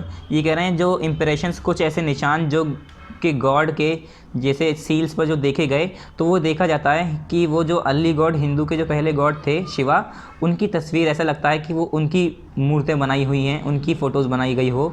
तो लोग बाग ये अंदाज़ा लगाते हैं कि शिवा की कुछ लोग वहाँ पर पूजा करते होंगे। Small figures of man have been found as well as figures of goddess. ये कह रहे हैं कुछ फिगर्स इंसानों की भी और कुछ गॉडेस की भी, कुछ उनके होते होंगे कोई गॉड जिसे वो बिलीव करते होंगे, उनकी फिगर्स भी पाई गई हैं। स्कॉलर दस believe that both Kings and the mother goddess were worship. ये कह रहे हैं स्कॉलर ये सोचते हैं, यानी इसका मतलब जो लोगों की मूर्तियाँ, लोगों की तस्वीरें मिली हैं या कुछ उस ज़माने की गॉडेस की तस्वीर मिली है, यानी इससे अंदाज़ा ये लगाया जा सकता है कि उस ज़माने के किंग्स और मदर गॉडेस जो हुआ करती थी उनकी पूजा की जाती होगी। The great bath in Mohenjodaro might have been a place of religious bath. और जो ग्रेट बाथ है मोहनजोदारो में, उसे ये कहा जाता है वो एक जगह होगी रिलीजियस बाथ की, जो लोग बाग अपना ऐसा सोचते होंगे कि वहाँ पर हो सकता है लोग बाग सोचते हो कि हर साल इसमें नहाने से ये हो जाता हो, इंसान के पाप धुल जाते हों या प्रायश्चित करने जाते हों, जो भी होता हो, मुझे इसके बारे में कुछ नॉलेज नहीं है तो मैं ज़्यादा कुछ बताऊँगा नहीं। फिर आई क्राफ्ट के बारे में बात करते हैं, वहाँ का क्राफ्ट कैसा था। तो क्राफ्ट के बारे में बात करें, the seals unearthed are the most distinctive product of the Harappan culture. ये कह रहे हैं जो सील्स जो अनअर्थड हुई हैं, जो खोद के निकाली गई हैं, वो सबसे ज़्यादा डिस्टिंक्टिव प्रोडक्ट है हड़प्पन कल्चर का। Some of them are square tablets of clay. कुछ इसमें से ऐसा लगता था स्क्वायर शेप की टैबलेट्स हैं किले की बनी हुई, with emboss on one side and engrave on the other, जो कि एक साइड पे इंग्रेव करा गया था, उसे मतलब उस पर डिज़ाइन किया गया था, एक साइड पे उसे एम्बॉस कर दिया गया था। मतलब एक साइड को ऐसा बनाया गया था जैसे खुरदरा, जिस पे कोई काम ना हो, जैसे हमारी एक शीट होती है, एक साइड बनाते हैं हम, दूसरी साइड छोड़ देते हैं, इस तरह से। आफ्टर कटिंग दे वर ग्लेज्ड ओवर, और उसे कट करके, इंग्रेव करके, तराश के, उसे ग्लेज करके, मतलब एक तरह से सजाया जाता था, उसे चमकाया जाता था। Animal such as the bull, rhino, tiger, elephant and crocodile have been engrave very vividly and beautifully. और उसके ऊपर जो है इंग्रेव करके, तराश कर, उसे खोद कर उसके ऊपर क्या बनाए जाते थे, जैसे जानवर बनाए जाते थे, जैसे bull, rhino, tiger, elephant, crocodile, ये सारे एंग्रेव करके उस पर बहुत खूबसूरती से और विविडली, बहुत अच्छे तरीके से बनाए गए थे। फिर आया हमारा archaeologist have found spindle holes made of terracotta. ये कह रहे हैं आर्कियोलॉजिस्ट को काफ़ी स्पिंडल होल्स पाए गए जो कि टेराकोटा से बनाए गए हैं। टेराकोटा मटेरियल होता है एक। The extra ordinary skill of Indus craft person was impressive. और ये कह रहे हैं जो एक्स्ट्रा ऑर्डिनरी स्किल्स थी इंडस के लोगों की, इंडस क्राफ्ट पर्सनस की, वो बहुत ज़्यादा इम्प्रेसिव थी। उसे देखकर ये अंदाज़ा लगाया जा सकता है उस ज़माने के लोग कितने अच्छे आर्टिस्टिक थे, कितने अच्छे आर्टिस्ट थे। Most of the raw materials use to produce such fine pieces. ये कह रहे हैं काफ़ी रॉ मटेरियल जो उस ज़माने में ये फाइन पीसेस बनाने के लिए यूज़ करते होंगे, could be found in nature such as, वो सारे नेचर में ही मिलते होंगे, जैसे कि wood, ores of metal and were available locally, जैसे कि लकड़ियाँ, मेटल और ये सारे जो कि लोकली अवेलेबल होते थे उस ज़माने में, लोग बाग इसे ही रॉ मटेरियल के तौर पे यूज़ करते थे। But some precious stones and metal such as copper, tin, gold and silver had to be brought down from some other places. और ये कह रहे हैं काफ़ी जगह पर प्रेसियस स्टोन, कीमती पत्थर, मेटल जैसे कि कॉपर, टिन, गोल्ड और सिल्वर, ये सारी चीज़ें भी पाई गई हैं कुछ जगहों पर। मतलब इसे देखकर ये भी अंदाज़ा लगाया जा सकता है कि लोग बाग सोने, जवाहरात, कॉपर के और महंगे पत्थर, स्टोन्स, पेयर्स, इन सब चीज़ों का भी इस्तेमाल किया करते होंगे। हड़प्पन टाउन इन गुजरात में हड़प्पन टाउन की बात करें, some of the Indus civilisation sites are Harappa and Mohenjodaro, एनरी कोटडिजी और चन्हू बारो और सुटकेगेन डॉन, लुथल घोलादारो और सुरकोतेदा और गेनेरीवाला, रंगपुर, धोलावीरा, कलीबंगन, रखिन, गरी एक्सेट्रा। ये क्या है, कुछ इंडस सिविलाइजेशन साइट्स हैं हड़प्पन की और मोहनजोदारो की। ये सारी हड़प्पन क्या है, some of the Indus civilisation sites are Harappa and Mohenjodaro, ये सारी क्या हैं, सिविलाइजेशन साइट्स हैं, जहाँ कुछ सिविलाइजेशन साइट्स हैं। फिर बात करते हैं हम decline of the Indus valley civilization. अब ये जो है केस स्टडी धोलावीरा के बारे में थोड़ा सा इन्होंने बताया इसके बारे में, तो आप इसे थोड़ा सा रीड कर लीजिएगा। उसके बाद आ जाते हैं हम decline of the Indus valley civilisation. Indus valley civilisation का डिक्लाइन क्या हुआ। By 15 before Christ the Harappan culture came to be an end. ये कह रहे हैं 1500 BC में, 1500 बिफोर क्राइस्ट की बात करें अगर हम, तो जो हड़प्पन कल्चर था वो बिल्कुल खात्मे पे आ गया, एंड पर आ गया। हाउ और वाई इज़ नॉट नोन, कैसे और क्यों ये नहीं पता। इतना पता है बस कि 1500 की बात करें अगर हम, 1500 बिफोर क्राइस्ट की बात करें, तो उस ज़माने में जो हड़प्पन कल्चर था उसका खात्मा होने लगा, पूरी तरह से वो ख़त्म हो गया, हड़प्पन कल्चर वहाँ से वैनिश होने लगा। मतलब अब ये नहीं कह सकते कि सारे लोग मर गए, या ये नहीं कह सकते कि वहाँ के जो घर थे वो तबाह हो गए। मतलब वहाँ से या तो फिर खाली करके चले गए होंगे, या हो सकता है मर गए होंगे, मुझे इसके बारे में काफ़ी नॉलेज नहीं है, ठीक है। बस यहाँ तक कि किसी को नॉलेज नहीं है कि कैसे और क्यों ये ख़त्म हो गए, सिविलाइजेशन कैसे गायब हो गया। ये तो हमें बाद में पता चला कि ऐसा कोई सिविलाइजेशन होगा यहाँ पर, जब खुदाई हुई, ऐसे लोगों को बड़े बड़े जगहें मिली, घर मिले, बर्तन मिले, ठीक है, मूर्तियाँ मिली, तब देख कहा गया उसे कि ये हड़प्पा सिविलाइजेशन है, यहाँ पर लोग ऐसे रहा करते होंगे। तो ये हिस्ट्री को, पहले से हिस्ट्री नहीं जानते हैं, हिस्ट्री जानकर फिर अंदाज़ा लगाया जाता है कि कैसा हुआ होगा, कैसा हुआ होगा ये जानकर लोग बाग सोच, ऐसा तो नहीं है कि पहले से लोग बाग पता हो कि पहले से पता है फिर उसके बाद गए हों कि अच्छा यहाँ पर ऐसे थे, चलो खुदाई करते हैं कुछ मिलेगा। पहले खुदाई करी गई होगी, पहले सामान मिला होगा, उसके बाद स्टडी की गई होगी, उसके बाद अंदाज़ा लगाया गया होगा। Among the various causes describe to the end of the Harappan culture are floods, gradual decay of the culture and the invention of the Aryans. ये कह रहे हैं काफ़ी जो डिस्क्राइब किया गए कुछ वजहें बताई गई हैं, अंदाजे लगाए गए हैं हरप्पन कल्चर के गायब होने के, खात्मे के। जैसे बताया जाता है कि फ्लड, बाढ़ आ गई होगी या कुछ डिके हुआ होगा उनके कल्चर में, and the invention of the Aryans, और आर्यंस के अटैक की वजह से, आर्यन के हमले की वजह से, जो आर्यन थे उनके हमले की वजह से ये लोग ख़त्म हो गए होंगे। काफ़ी ऐसे अंदाजे लगाए जाते हैं। However there is no unanimity among scholars on this question. ये कह रहे हैं इसके बारे में अभी ज़्यादा लोगों को मालूमात नहीं है इस क्वेश्चन से related. The reverse might have dried up और डिफॉरेस्टेशन, हो सकता है वहाँ की नदियाँ सूख गई हों, डिफॉरेस्टेशन हो गया हो, पेड़ काट दिए हों, whatever be the cause, but this is true that the Harappan culture must have been a glorious one. जो भी वजह हो, कैसे भी वो लोग ख़त्म हो गए हों, हो सकता है वहाँ पर सूखा पड़ गया हो, काल पड़ गया हो, खाना पीना नहीं रहा हो, लोग बाग भूखे मर गए हों, जो भी कॉज हो, जो भी वजह हो, जो भी कुछ भी वजह हो, कुछ भी हो सकता है हुआ हो ज़माने में, इससे हमें मतलब ज़्यादा हमें कुछ फ़र्क नहीं पड़ता। मगर मेन बात ये है, मेन मुद्दा ये है कि उस ज़माने के जो लोग थे बहुत ही बेहतरीन तरीके से अपनी ज़िंदगी गुजार के गए। ऐसा लगता था कि वो काफ़ी समझदार, उन लोगों की बनावट, उन लोगों की चीज़ों को देखकर इंसान, अच्छा खासा इंसान ये समझ सकता है कि उस ज़माने के लोग कितने समझदार होंगे। मतलब हर एक चीज़ शानदार थी उनकी, ग्लोरियस थी।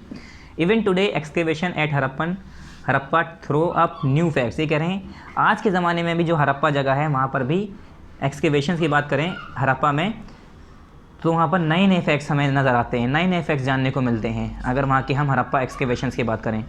Not just about the great civilisation but also about Mankind evolution. खाली वहाँ पर ग्रेट सिविलाइजेशन की बात नहीं करते हैं, अगर वहाँ की हम चीज़ें खोजते हैं, निकालते हैं, तो वहाँ के मैनकाइंड्स एवोल्यूशन, लोगों के एवोल्यूशंस के बारे में भी हमें जानने को मिलता है। The people of the Indus valley civilisation are a link to the past. ये कह रहे हैं जो इंडस वैली सिविलाइजेशन के जो लोग हैं वो एक लिंक है हमारे पास से। अ विंडो इनटू द लाइफ, जो कि एक खिड़की है ज़िंदगी की, and history of our ancestor, और हमारे पुरखों की हिस्ट्री के बारे में वो सारी चीज़ें बताता है। एक खिड़की खोलता है, एक रोशनदान खोलता है, जिससे हमें पता चलता है कि हमारे एंसेस्टर, हमारे जो पुरख, जो पहले ज़माने के लोग, हमारे दादा परदादा, पर के दादा भी दादा, मतलब हम तो बता ही नहीं सकते कि हमारे कोई जानने वाले भी थे नहीं, ठीक है। मतलब हमारी जो एंसेस्टर थे उन लोगों के बारे में पता चलता है कि वो कितने नॉलेजेबल लोग थे, कितने समझदार लोग थे। हम पढ़ने के बावजूद, लोग बाग जानने के बावजूद वो चीज़ें फॉलो नहीं करते हैं। ये लोग इतने एडवांस थे, इतने मतलब अब सोचिए हम लोग, अब पहले क्या था, बीच में हम लोग से काफ़ी साल पहले मिट्टी के घर, मिट्टी के बर्तन, ये सब यूज़ करते थे। ये लोग क्या करते थे, बाकायदा मिट्टी के बर्तन, मिट्टी की ईंटें बना के उन्हें भट्टियों पे सेक रहे हैं, यानी इन्हें नॉलेज थी कि ईंटें ऐसे बनाई जाती हैं, ठीक है, ईंटें ऐसे मजबूत की जाती हैं, इन्हें सब नॉलेज थी। फिर आ जाते हैं इनकी एक्सरसाइज पे। तो पहले हमारा choose the correct options, correct answers book में ही करना है, तो इसे हाथ याद करते हैं। पहला क्या है, earliest excavated cities of the civilisation are. Civilisation की जो सबसे एक्सकेवेटेड, सबसे पहली खोदी हुई सिटी कौन सी थी, सिटीज़ जो हरप्पन सिविलाइजेशन की वो थी, कौन सी थी, हरप्पा, ठीक है। हरप्पा जो थी सबसे पहली अर्ली एक्सकेवेटेड सिटीज़ थी सिविलाइजेशन की। फिर आया दूसरा, the dockyard which was excavated at Indus valley. Indus valley में जो डोकयार्ड एक्सकेवेट किया गया था, जो खोद के निकाला गया था, वो क्या था, लोथाल, ठीक है। क्या था वो, लोथाल, जो पहला ऐसा डोकयार्ड था। पहले क्या हुआ, हरप्पा यानी ए, फर्स्ट का ए, टू का भी ए, लोथाल। फिर थर्ड आया, Harappan people did not use this animal on any significant scale. ये कह रहे हैं कौन सा ऐसा जानवर था जो हरप्पा के लोग ज़्यादातर यूज़ नहीं करते थे। तो बुल यूज़ करते थे, गॉड भी यूज़ करते थे, हॉर्स, घोड़े ज़्यादा यूज़ नहीं करते थे वो लोग, तो इस पर टिक कर दिए, ए, तीनों का ए है। फिर फोर्थ की बात करते हैं, the Indus valley civilisation originate on the bank of the river. अब Indus valley civilisation, Indus river जो है हमारी, ये इसमें से कोई ऐसी रिवर नहीं है जिसके ये कहा जाए कि सबसे पहले वहाँ पर ओरिजिनेट हुई थी। शुरुआत यहाँ पर इन तीनों रिवर पर नहीं होती, तो ये हमारे गलत है, इसमें हमारी ऑप्शंस गलत दिए हुए हैं, तो हमारा ये फोर्थ वाला कट कर दिया। फिर बात करते हैं क्वेश्चन नंबर बी का, give any for example of the following. तो ये आपको कॉपी में करना है, तो हमें इन सब में से चार की एग्जाम्पल देनी है। ठीक है, इन सब की 4 एग्जाम्पल देनी है। पहली बात करते हैं हम अर्ली सिविलाइजेशन, तो ये हमें कॉपी में करना है, बी वाला ये हमें कॉपी में करना है। तो अर्ली सिविलाइजेशन की बात करें अगर हम, तो अर्ली सिविलाइजेशन की 4 एग्जाम्पल बतानी है, कौन सी ऐसी अर्ली सिविलाइजेशन थी। तो ये हमने कॉपी में कर लिया है, आप इसे देख लिए। तो हम कॉपी में जैसे हर बार करते हैं, पार्ट लिखते हैं, पार्ट नंबर 4 है पार्ट लिखेंगे, चैप्टर नंबर 4 है चैप्टर लिखेंगे, इसे अंडरलाइन करेंगे, इसे भी अंडरलाइन करेंगे, फिर लिखेंगे earliest cities of the Indian सब कॉन्टिनेंट, यानी हम उसका चैप्टर का नाम लिखेंगे, उसे भी अंडरलाइन कर लिए। फिर यहाँ पर डेट मेंशन कर दिएगा, डेट सेम होगी, जिस दिन ये वीडियो यूट्यूब पर अपलोड होगी वही सेम डेट, जो बुक में जो कॉपी में वही दोनों सेम। यहाँ लिखेंगे B, give any 4 example of the following. पहला लिखेंगे earliest city civilisation, earliest civilisation के एग्जाम्पल हैं 4 example of the earliest civilisation are. पहला क्या है, Mesopotamia, China, Egypt and the Indus. ये 4 हमारे पहले ऐसे अर्लीस्ट सबसे पहले सिविलाइजेशन फाउंड हुए थे। कौन कौन से, Mesopotamia, China, Egypt and the Indus, ये 4 हो गए। एक मेसोपोटामिया, चाइना, इजिप्ट और इंडस। फिर नेक्स्ट है हमारा इसी में अर्लीस्ट सिविलाइजेशन के बाद food items of Indus people. Food items of Indus people, लोग बाग जो उस ज़माने के खाना क्या यूज़ करते होंगे, तो food items of Indus people are peas, chick peas यानी चिकन पीज़, चिक यानी जो मुर्गे होते हैं, मुर्गे, हैन जो होते हैं मुर्गियाँ, उसके टुकड़े यानी गोश्त, सिंपली कह सकते हैं flash, green grams and black grams, और वहाँ पर ग्रीन ग्राम्स कुछ दालें वगैरह, ये सब अनाज वनाज ये सब एक्सेट्रा, बहुत सारी ऐसी चीज़ें थी। वीट था, गेहूँ यानी बारले, ये सारी चीज़ें वहाँ पर लोग बाग खाने के आइटम्स में यूज़ करते थे। फिर है सील्स फाउंड, कितनी तरह की सील्स वहाँ पर मिली थी, तीसरा है ना सील्स फाउंड। तो 4 तरीके की हमें बतानी है, 4 एग्जाम्पल देनी है। तो सील्स जो फाउंड हुई थी उसमें कौन कौन सी थी, 1000 of seals have been found discovered by archaeologist from Harappan sites. Harappan site से हज़ारों सील्स जो है फाउंड हुई थी, हंड्रेड्स ऑफ सील्स फाउंड हुई थी, जिसमें कुछ सील्स के नाम हैं जैसे a few over them were made of, जो कि कुछ टेराकोटा से बने थे, कुछ गोल्ड से, कुछ एगेट से, कुछ चर्च से, ठीक है, कुछ तो किले से भी बने थे। तो हमने 4 के बता दी हैं, एक्सेट्रा कर दिया, यानी बहुत सारे भी हैं, हज़ारों बता रहे हैं ना, हज़ारों तरीके के सील्स मिले थे, कुछ टेराकोटा से, कुछ गोल्ड के, कुछ सिल्वर के, कुछ ब्रॉन्ज़ के, ऐसे अलग अलग मटेरियल से बने हुए थे। फिर बात आती है ऑक्यूपेशन, तो उनका ऑक्यूपेशन क्या था। फिर 5वां है एनिमल्स और छठा है रॉ मटेरियल यूज़। तो पहला हमारा चौथा ऑक्यूपेशन, उनका काम क्या था, ट्रेडिंग गुड्स, गुड्स को एक जगह से दूसरी जगह ट्रेड करना, बेचना, फार्मिंग करना, खेती करना, मेकिंग ऑफ क्ले टॉय, किले के बर्तन बनाना, खिलौने बनाना, एंड पोट्री और पॉट्स बनाना एक्सेट्रा। बहुत सारे अभी काम बाकी हैं, तो हमने एक्सेट्रा कर दिया। 4 पूछे थे, 4 लिखे हैं हमने। फिर नेक्स्ट आ जाते हैं हम, 5वां इसका क्या था, 5वां था एनिमल्स। 4 एग्जाम्पल बतानी है एनिमल्स की जो ज़माने के लोग बाग यूज़ करते होंगे। तो हमें पता है हम्पल्स, cattles, goats, buffaloes and the possibly elephant, ये सारे एग्जाम्पल्स हैं। फिर आया हमारा 6 रॉ मटेरियल यूज़। उस ज़माने के लोग बाग जो रॉ मटेरियल यूज़ करते थे वो क्या था, stone, clay, copper, tin, would, ठीक है, ब्रॉन्ज, गोल्ड, ब्रॉन्ज, ये सारी चीज़ें यूज़ करते थे। हमें 4 पूछा, 4 लिख दिया हमने, stone, clay, copper and tin etcetera. फिर आंसर द फॉलोइंग क्वेश्चंस हैं। तो क्वेश्चन नंबर 1 और क्वेश्चन नंबर 2, कुछ क्वेश्चंस हमें कॉपी में लिखे हैं, कुछ आपको बुक में टिक करा देंगे। तो 1 बाय 1 करते हैं हम इसे। आंसर द फॉलोइंग क्वेश्चन है हमारा नेक्स्ट। पहला हमारा फिल इन द ब्लैंक्स है, पहले हम बुक का काम निपटा देते हैं, fill in the blanks complete कर देते हैं। The first civilisation emerge in Indus valley, ये कह रहे हैं सबसे पहला जो सिविलाइजेशन इमर्ज हुआ था, शुरुआत हुआ था, स्टार्ट हुआ था, कहाँ से स्टार्ट हुआ था, इंडस वैली से। फिर है हमारा next, the first site of the Indus civilisation discovered were Harappa and Mohenjodaro. जो इंडस सिविलाइजेशन की जो पहली साइट डिस्कवर्ड होती है वो कौन सी थी, हड़प्पा और मोहनजोदारो। कौन सी, हड़प्पा और मोहनजोदारो। ये क्या है, Harappa and Mohenjodaro, MOHN Mohan, JODARO, Mohenjodaro. फिर थर्ड आया, great bath is a huge tank about 139 feet in length and 23 feet in breadth. जो ग्रेट बाथ थे वो एक बड़े बड़े टैंक हुआ करते थे जो कि 139 फीट लंबाई होती थी उनकी और 23 फीट चौड़ाई होती थी। फिर आया हमारा यहाँ पर, the Harappan pottery was made on the clay. जो हमारी हड़प्पन पोट्री होती थी वो किससे बनी होती थी, मेड ऑफ द किले। यहाँ पर ऑफ कर लिए, ऑन की जगह ऑफ कर लिए इसे काट कर। ये हमारा क्या है, मेड ऑफ द किले, जो कि किससे बनी होती थी, किले से बनी होती थी, इसे ऑफ कर लिए, F। फिर क्या है हमारा नेक्स्ट, द पीपल यूज़ किले for their toys and utensil. जो लोग बाग होते थे वो किसे यूज़ करते थे, किले को यूज़ करते थे अपने बर्तनों और टॉयज़ के लिए। टॉयज़ मतलब खिलौने, बर्तन यूटेंसिल, ठीक है। Seals are square tablets of clay, ये कहते हैं सील्स क्या होते थे, स्क्वायर टैबलेट्स ऑफ क्ले, छोटे छोटे स्क्वायर टैबलेट्स बनाई जाती थी, छोटे छोटे उस पर सील्स, जानवर खुद, जैसे हम दीवार पे हम चाबी लेके, आपने देखा होगा कुछ बच्चे होते हैं चाबी लेके खुरच जा रहे हैं, तो इसी तरह से स्क्वायर टैबलेट्स होती थी, उससे खुरच कर किसी भी चीज़ से या उससे पेंट कर कर सील्स बनाया करते थे। फिर आ जाते हैं अब हमारा last answer the following question, जो कि हमें कॉपी में करना है, दोनों ये भी और ये भी। तो डी वाला स्टार्ट करते हैं, name some of the earliest civilisation of the world. World के जो अर्लीस्ट सिविलाइजेशन है उसके हमें नाम देने हैं। तो अभी हमने आपको इसमें बताया था अर्लीस्ट सिविलाइजेशन में 4 बताए थे, उसी 4 के नाम लिख दिए। यहाँ पर क्या लिखेंगे, name some of the earliest civilisation of the world में, तो earliest civilisation of the world में क्या लिखेंगे, Mesopotamia, China, Egypt and the Indus. यही हमारा जो आंसर था, यही हमारा पहले का आंसर होगा। तो मैं यहाँ पर लिख दे रहा हूँ earliest civilisation of the world are, answer क्या होगा, earliest civilisation of the world are, उसके बाद हमारा क्या है answer, Mesopotamia, China, Egypt and the Indus. तो यहाँ पर लिख लिए आप, मैं लिख दे रहा हूँ आर के बाद मेसोपोटामिया और चाइना था एक हमारा, और क्या था हमारा, एक इजिप्ट था, EGYPT इजिप्ट, और इसी क्या लिख लिए एंड दूसरा क्या था हमारा लास्ट, द इंडस।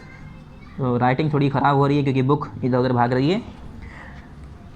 आप अपनी कॉपी में करिएगा आंसर, ठीक है, बुक में नहीं करना है, क्वेश्चन आंसर तो ऑफकोर्स कॉपी में करने हैं। तो name some of the earliest civilisation of the world, तो आप लिखेंगे the earliest civilisation of the worlds are Mesopotamia, MESO meso, POTAMIA Mesopotamia, China, Egypt and the Indus. ये हो गया हमारा आंसर। फिर जल्दी जल्दी अब करते हैं question number 2, which was the earliest civilisation of India. India का सबसे पहला अर्लीस्ट सिविलाइजेशन, अभी इन्होंने वर्ल्ड का पूछा था, उसमें 4 आ गए, और हम इंडिया की बात करें तो इंडिया में कौन सा था हमारा, ऑफकोर्स इंडस सिविलाइजेशन ही था हमारा। तो इंडस वैली सिविलाइजेशन है इसका आंसर। तो मैं आंसर दिखाता हूँ कॉपी में, क्वेश्चन नंबर फर्स्ट लिखने के बाद, आंसर नंबर फर्स्ट लिखने के बाद यहाँ पर लिखिएगा क्वेश्चन नंबर 2। क्वेश्चन नंबर 2 क्या है हमारा, क्वेश्चन नंबर 2 क्या है, which was the earliest civilisation of India. Question number 2 यहाँ पर उतारने के बाद क्वेश्चन मार्क के बाद आंसर 2 लिखिएगा, Indus valley civilisation was the earliest civilisation of India, ठीक है, Indus valley civilisation was the earliest civilisation of India. फिर क्वेश्चन नंबर 3 यहाँ पर है, क्वेश्चन नंबर 3, और ये हमारी एक्सरसाइज कौन सी है, एक्सरसाइज है हमारी डी। क्वेश्चन नंबर 3 क्या है, what is the Harappan culture also, why is the Harappan culture also known as the Indus valley civilisation. जो हरप्पन कल्चर है या इंडस वैली सिविलाइजेशन है, उसे हम हरप्पन कल्चर के नाम से क्यों जानते हैं, या हरप्पन कल्चर को इंडस वैली सिविलाइजेशन के नाम से क्यों जाना जाता है। तो यहाँ पर लिखा है the Indus valley civilisation is called the Harappan civilisation. जो इंडस वैली सिविलाइजेशन है उसे ही हम हरप्पन सिविलाइजेशन कहते हैं। क्यों, because Harappa was the first site, Harappa एक पहली साइट ऐसी थी जहाँ पर यूनिक आर्कियोलॉजिकल एविडेंसेस मिले थे सिविलाइजेशन के, ठीक है, ये हमारा आंसर हो गया। The Indus valley civilisation is the called the Harappan civilisation because Harappa was the first site where the unique archaeological evidences of the civilisation were discovered. Answer number 3 यहाँ पर कंप्लीट। उसके बाद सारे क्वेश्चन हमने बुक में टिक कराए, तो कॉपी साइड कर देते हैं। आपको बुक में नहीं करना है, टिक करके आप आंसर लिखिएगा। Question number 4, what do you mean by culture. Culture से आपको क्या समझ में आता है, पेज नंबर 20 जल्दी से ओपन कर लिए। तो पेज नंबर 20 पे देखिए, what is culture. Answer number first कहाँ से, आंसर आंसर नंबर 4, 3 तक तो हमने कॉपी में कर लिया। Answer number 4, culture is a pattern, पूरा यहाँ से यहाँ तक हमारा, this means that in a small region there could be many types of culture. ये पूरा हमारा कल्चर से लेकर पूरा ये करके यहाँ तक, कहाँ तक, टाइप ऑफ कल्चर तक। आंसर नंबर 4 है एक्सरसाइज डी का, यहाँ से हमारा कल्चर तक। फिर आंसर नंबर 5 देखते हैं, आंसर नंबर 5 जल्दी से आ जाइए। क्वेश्चन नंबर 5 पे, what do you mean by civilisation. Civilisation से आपको क्या समझ में आता है। तो सिविलाइजेशन की यहाँ पर 2 डेफिनेशन दिए हैं बुक में, तो छोटी वाली लिखवाएंगे हम पेज नंबर 25 पे, यानी इससे पिछले पेज पर। सिविलाइजेशन, तो सिविलाइजेशन की यहाँ पर छोटी सी डेफिनेशन दी है, और जहाँ पर हमने कल्चर का बताया उसके नीचे बहुत बड़ी डेफिनेशन है, तो हम यही वाली करेंगे। A society that include its way of life during a particular period of time और in a particular part of a world. ये हमारा क्या हो गया, आंसर नंबर 5 हो गया एक्सरसाइज डी का, ठीक है, यहाँ से लेकर पूरा यहाँ तक, ये हमारा क्या हो गया, सिविलाइजेशन। तो आप ऐसे लिखिएगा सिविलाइजेशन करके, इसके आगे ऐसे पॉइंट बनाकर ऐसे करके, जैसे ये सेम लिखा है पूरा ये भी लिएगा, सिविलाइजेशन लिखिएगा, उसके बाद ये पूरा यहाँ से यहाँ तक। फिर आ जाते हैं क्वेश्चन नंबर 1 पर, एक्सरसाइज ई का, explain the town planning of Indus valley civilisation. Indus valley civilisation का जो टाउन प्लानिंग था उसे एक्सप्लेन करना है। पेज नंबर 21 पे आ जाइए। पेज नंबर 21 पे टाउन प्लानिंग। टाउन प्लानिंग ये इसमें सभी वर्ड इंपॉर्टेंट हैं, कोई भी ऐसा वर्ड ऐसा नहीं है। हमने अच्छे से पढ़ के देख लिया कि इसमें कुछ कटा दें, कुछ काट दें, कुछ काट दें, मगर नहीं काट सकते। तो आपको ये पूरा हड़प्पा से लेकर पूरा हमारा टाउन तक लिखना पड़ेगा। आंसर नंबर फर्स्ट हो गया ई का, ठीक है। हड़प्पा एवं मोहनजोदड़ो से यहाँ तक आंसर नंबर फर्स्ट ई का। एक्सरसाइज ई है, आंसर नंबर हमारा फर्स्ट है। पेज नंबर हमारा था 21, तो आप क्वेश्चन के आगे लिख लिए पेज नंबर 21। उसके बाद पेज नंबर 21 पे दोबारा write the extent of Indus valley civilisation and show it on a map. Map पे भी शो करने को कह रहे हैं, तो यहाँ तक कट कर दिए, सिविलाइजेशन के बाद फुल स्टॉप लगा दिएगा, यहीं पर आंसर, यहाँ पर हमारा क्वेश्चन कंप्लीट हो जाएगा। And show it on a map, ये क्वेश्चन में मत लिखिएगा, खाली यहाँ तक क्वेश्चन लिखिएगा।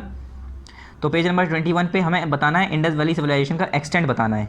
तो पेज नंबर 21 जल्दी से ओपन करिए और यहाँ देखिए क्वेश्चन नंबर 2 का answer. You can see Indus valley civilisation approximate boundaries on the given map of India subcontinent. Evidences of this civilization are found in Baluchistan, Sindh, Punjab, Haryana, Gujarat, Rajasthan and western Uttar Pradesh. तो ये हमारा आंसर नंबर 2 हो गया, ई एक्सरसाइज का answer number 2, ठीक है। Map पर हमें शो नहीं करना है। अब आ जाते हैं क्वेश्चन नंबर 3 पे। क्वेश्चन नंबर 3 देखिए, what was the use of huge granaries. Huge granaries का क्या इस्तेमाल करते थे लोग बाग, तो हमने बताया था ह्यूज ग्रेनरीज को लोग बाग अपना जो अनाज हुआ करता था, गल्ला हुआ करता था, उसे रखने के लिए, उसे स्टोर करने के लिए यूज़ करते थे। पेज नंबर 22 पे आ जाइए, ह्यूज ग्रेनरीज वाली जो हमारी थी वहाँ पर, तो यहाँ पर है देयर वॉज अ ग्रेनरी से लेकर पूरा पीस तक, ठीक है। बारले, पीस, ये सब चीज़ें लोगों को देखने को मिली है वहाँ पर, जो ये है ना storage block to store different granaries. तो आंसर नंबर 3 हो गया हमारा ई का, एक्सरसाइज ई का, यहाँ से 10 से लेकर यहाँ तक। फिर आ जाते हैं क्वेश्चन नंबर 4 पे। क्वेश्चन नंबर 4 क्या है, what do you know about the drainage system of Harappan. Harappan के ड्रेनेज सिस्टम के बारे में आप क्या जानते हैं, पेज नंबर 22 पर ही है हमारा ड्रेनेज सिस्टम ऑफ हड़प्पन। तो ये पूरा लिखना पड़ेगा, drainage system of Harappan, answer number 4 ई का। फिर क्वेश्चन नंबर 5 की बात करते हैं। तो क्वेश्चन नंबर 5 क्या है हमारा, do you think this Harappan were fine craft person how. ये कह रहे हैं आपको क्या लगता है जो हड़प्पन के लोग थे वो लोग अच्छे क्राफ्ट पर्सन थे, अगर थे तो कैसे। तो आपको ये होमवर्क है, हमने सारी चीज़ें बताई कि उनकी टूल्स और टेक्निक्स काफ़ी अच्छी थी, उनके पोट्री बनाने का तरीका सब मतलब बिल्कुल फिनिश तौर पे होता था, फ़ाइन होता था सब कुछ। तो इसे देखकर हम बता सकते हैं कि yes they were fine craft person. तो आप इसका आंसर खुद लिखेंगे, 3-4 लाइन का आंसर, 5 लाइन का मैक्सिमम लिखना है, इससे बड़ा नहीं लिखना। तो ये आपका होमवर्क है, ठीक है। तो हमारा चैप्टर यहाँ पर कंप्लीट हो गया। आपको मैं एक्सरसाइज जल्दी से आपको कंटेंट दिखाता हूँ। तो कंटेंट में हिस्ट्री में हमारे हाफिली का क्या है हमारा 3, 4, 5, यही तीनों आपको पढ़ना है, ये नहीं पढ़ना है पीए फर्स्ट का। ज्योग्राफी में क्या है हमारा चैप्टर 3 और 4, 1 और 2 पीए में आ गया, ये नहीं पढ़ना है हमें, 1 और 2, 3 और 4 पढ़ना है। सिविक्स में भी 3 और 4 पढ़ना है, 1 और 2 नहीं पढ़ना क्योंकि इसका हम पीए फर्स्ट में टेस्ट दे चुके हैं। आज हमने क्या कंप्लीट कर लिया, पार्ट 3 पहले कंप्लीट हो चुका था, पार्ट 4 आज हमारा कंप्लीट हो गया। अब हमारा बाकी है पार्ट नंबर 5, द वैदिक एज एंड द जनपदास, ठीक है। तो थैंक यू स्टूडेंट्स, यहाँ पर हमारा चैप्टर कंप्लीट हो गया। आप सारी एक्सरसाइजेस सब कर लीजिएगा। थैंक यू, अस्सलाम वालेकुम।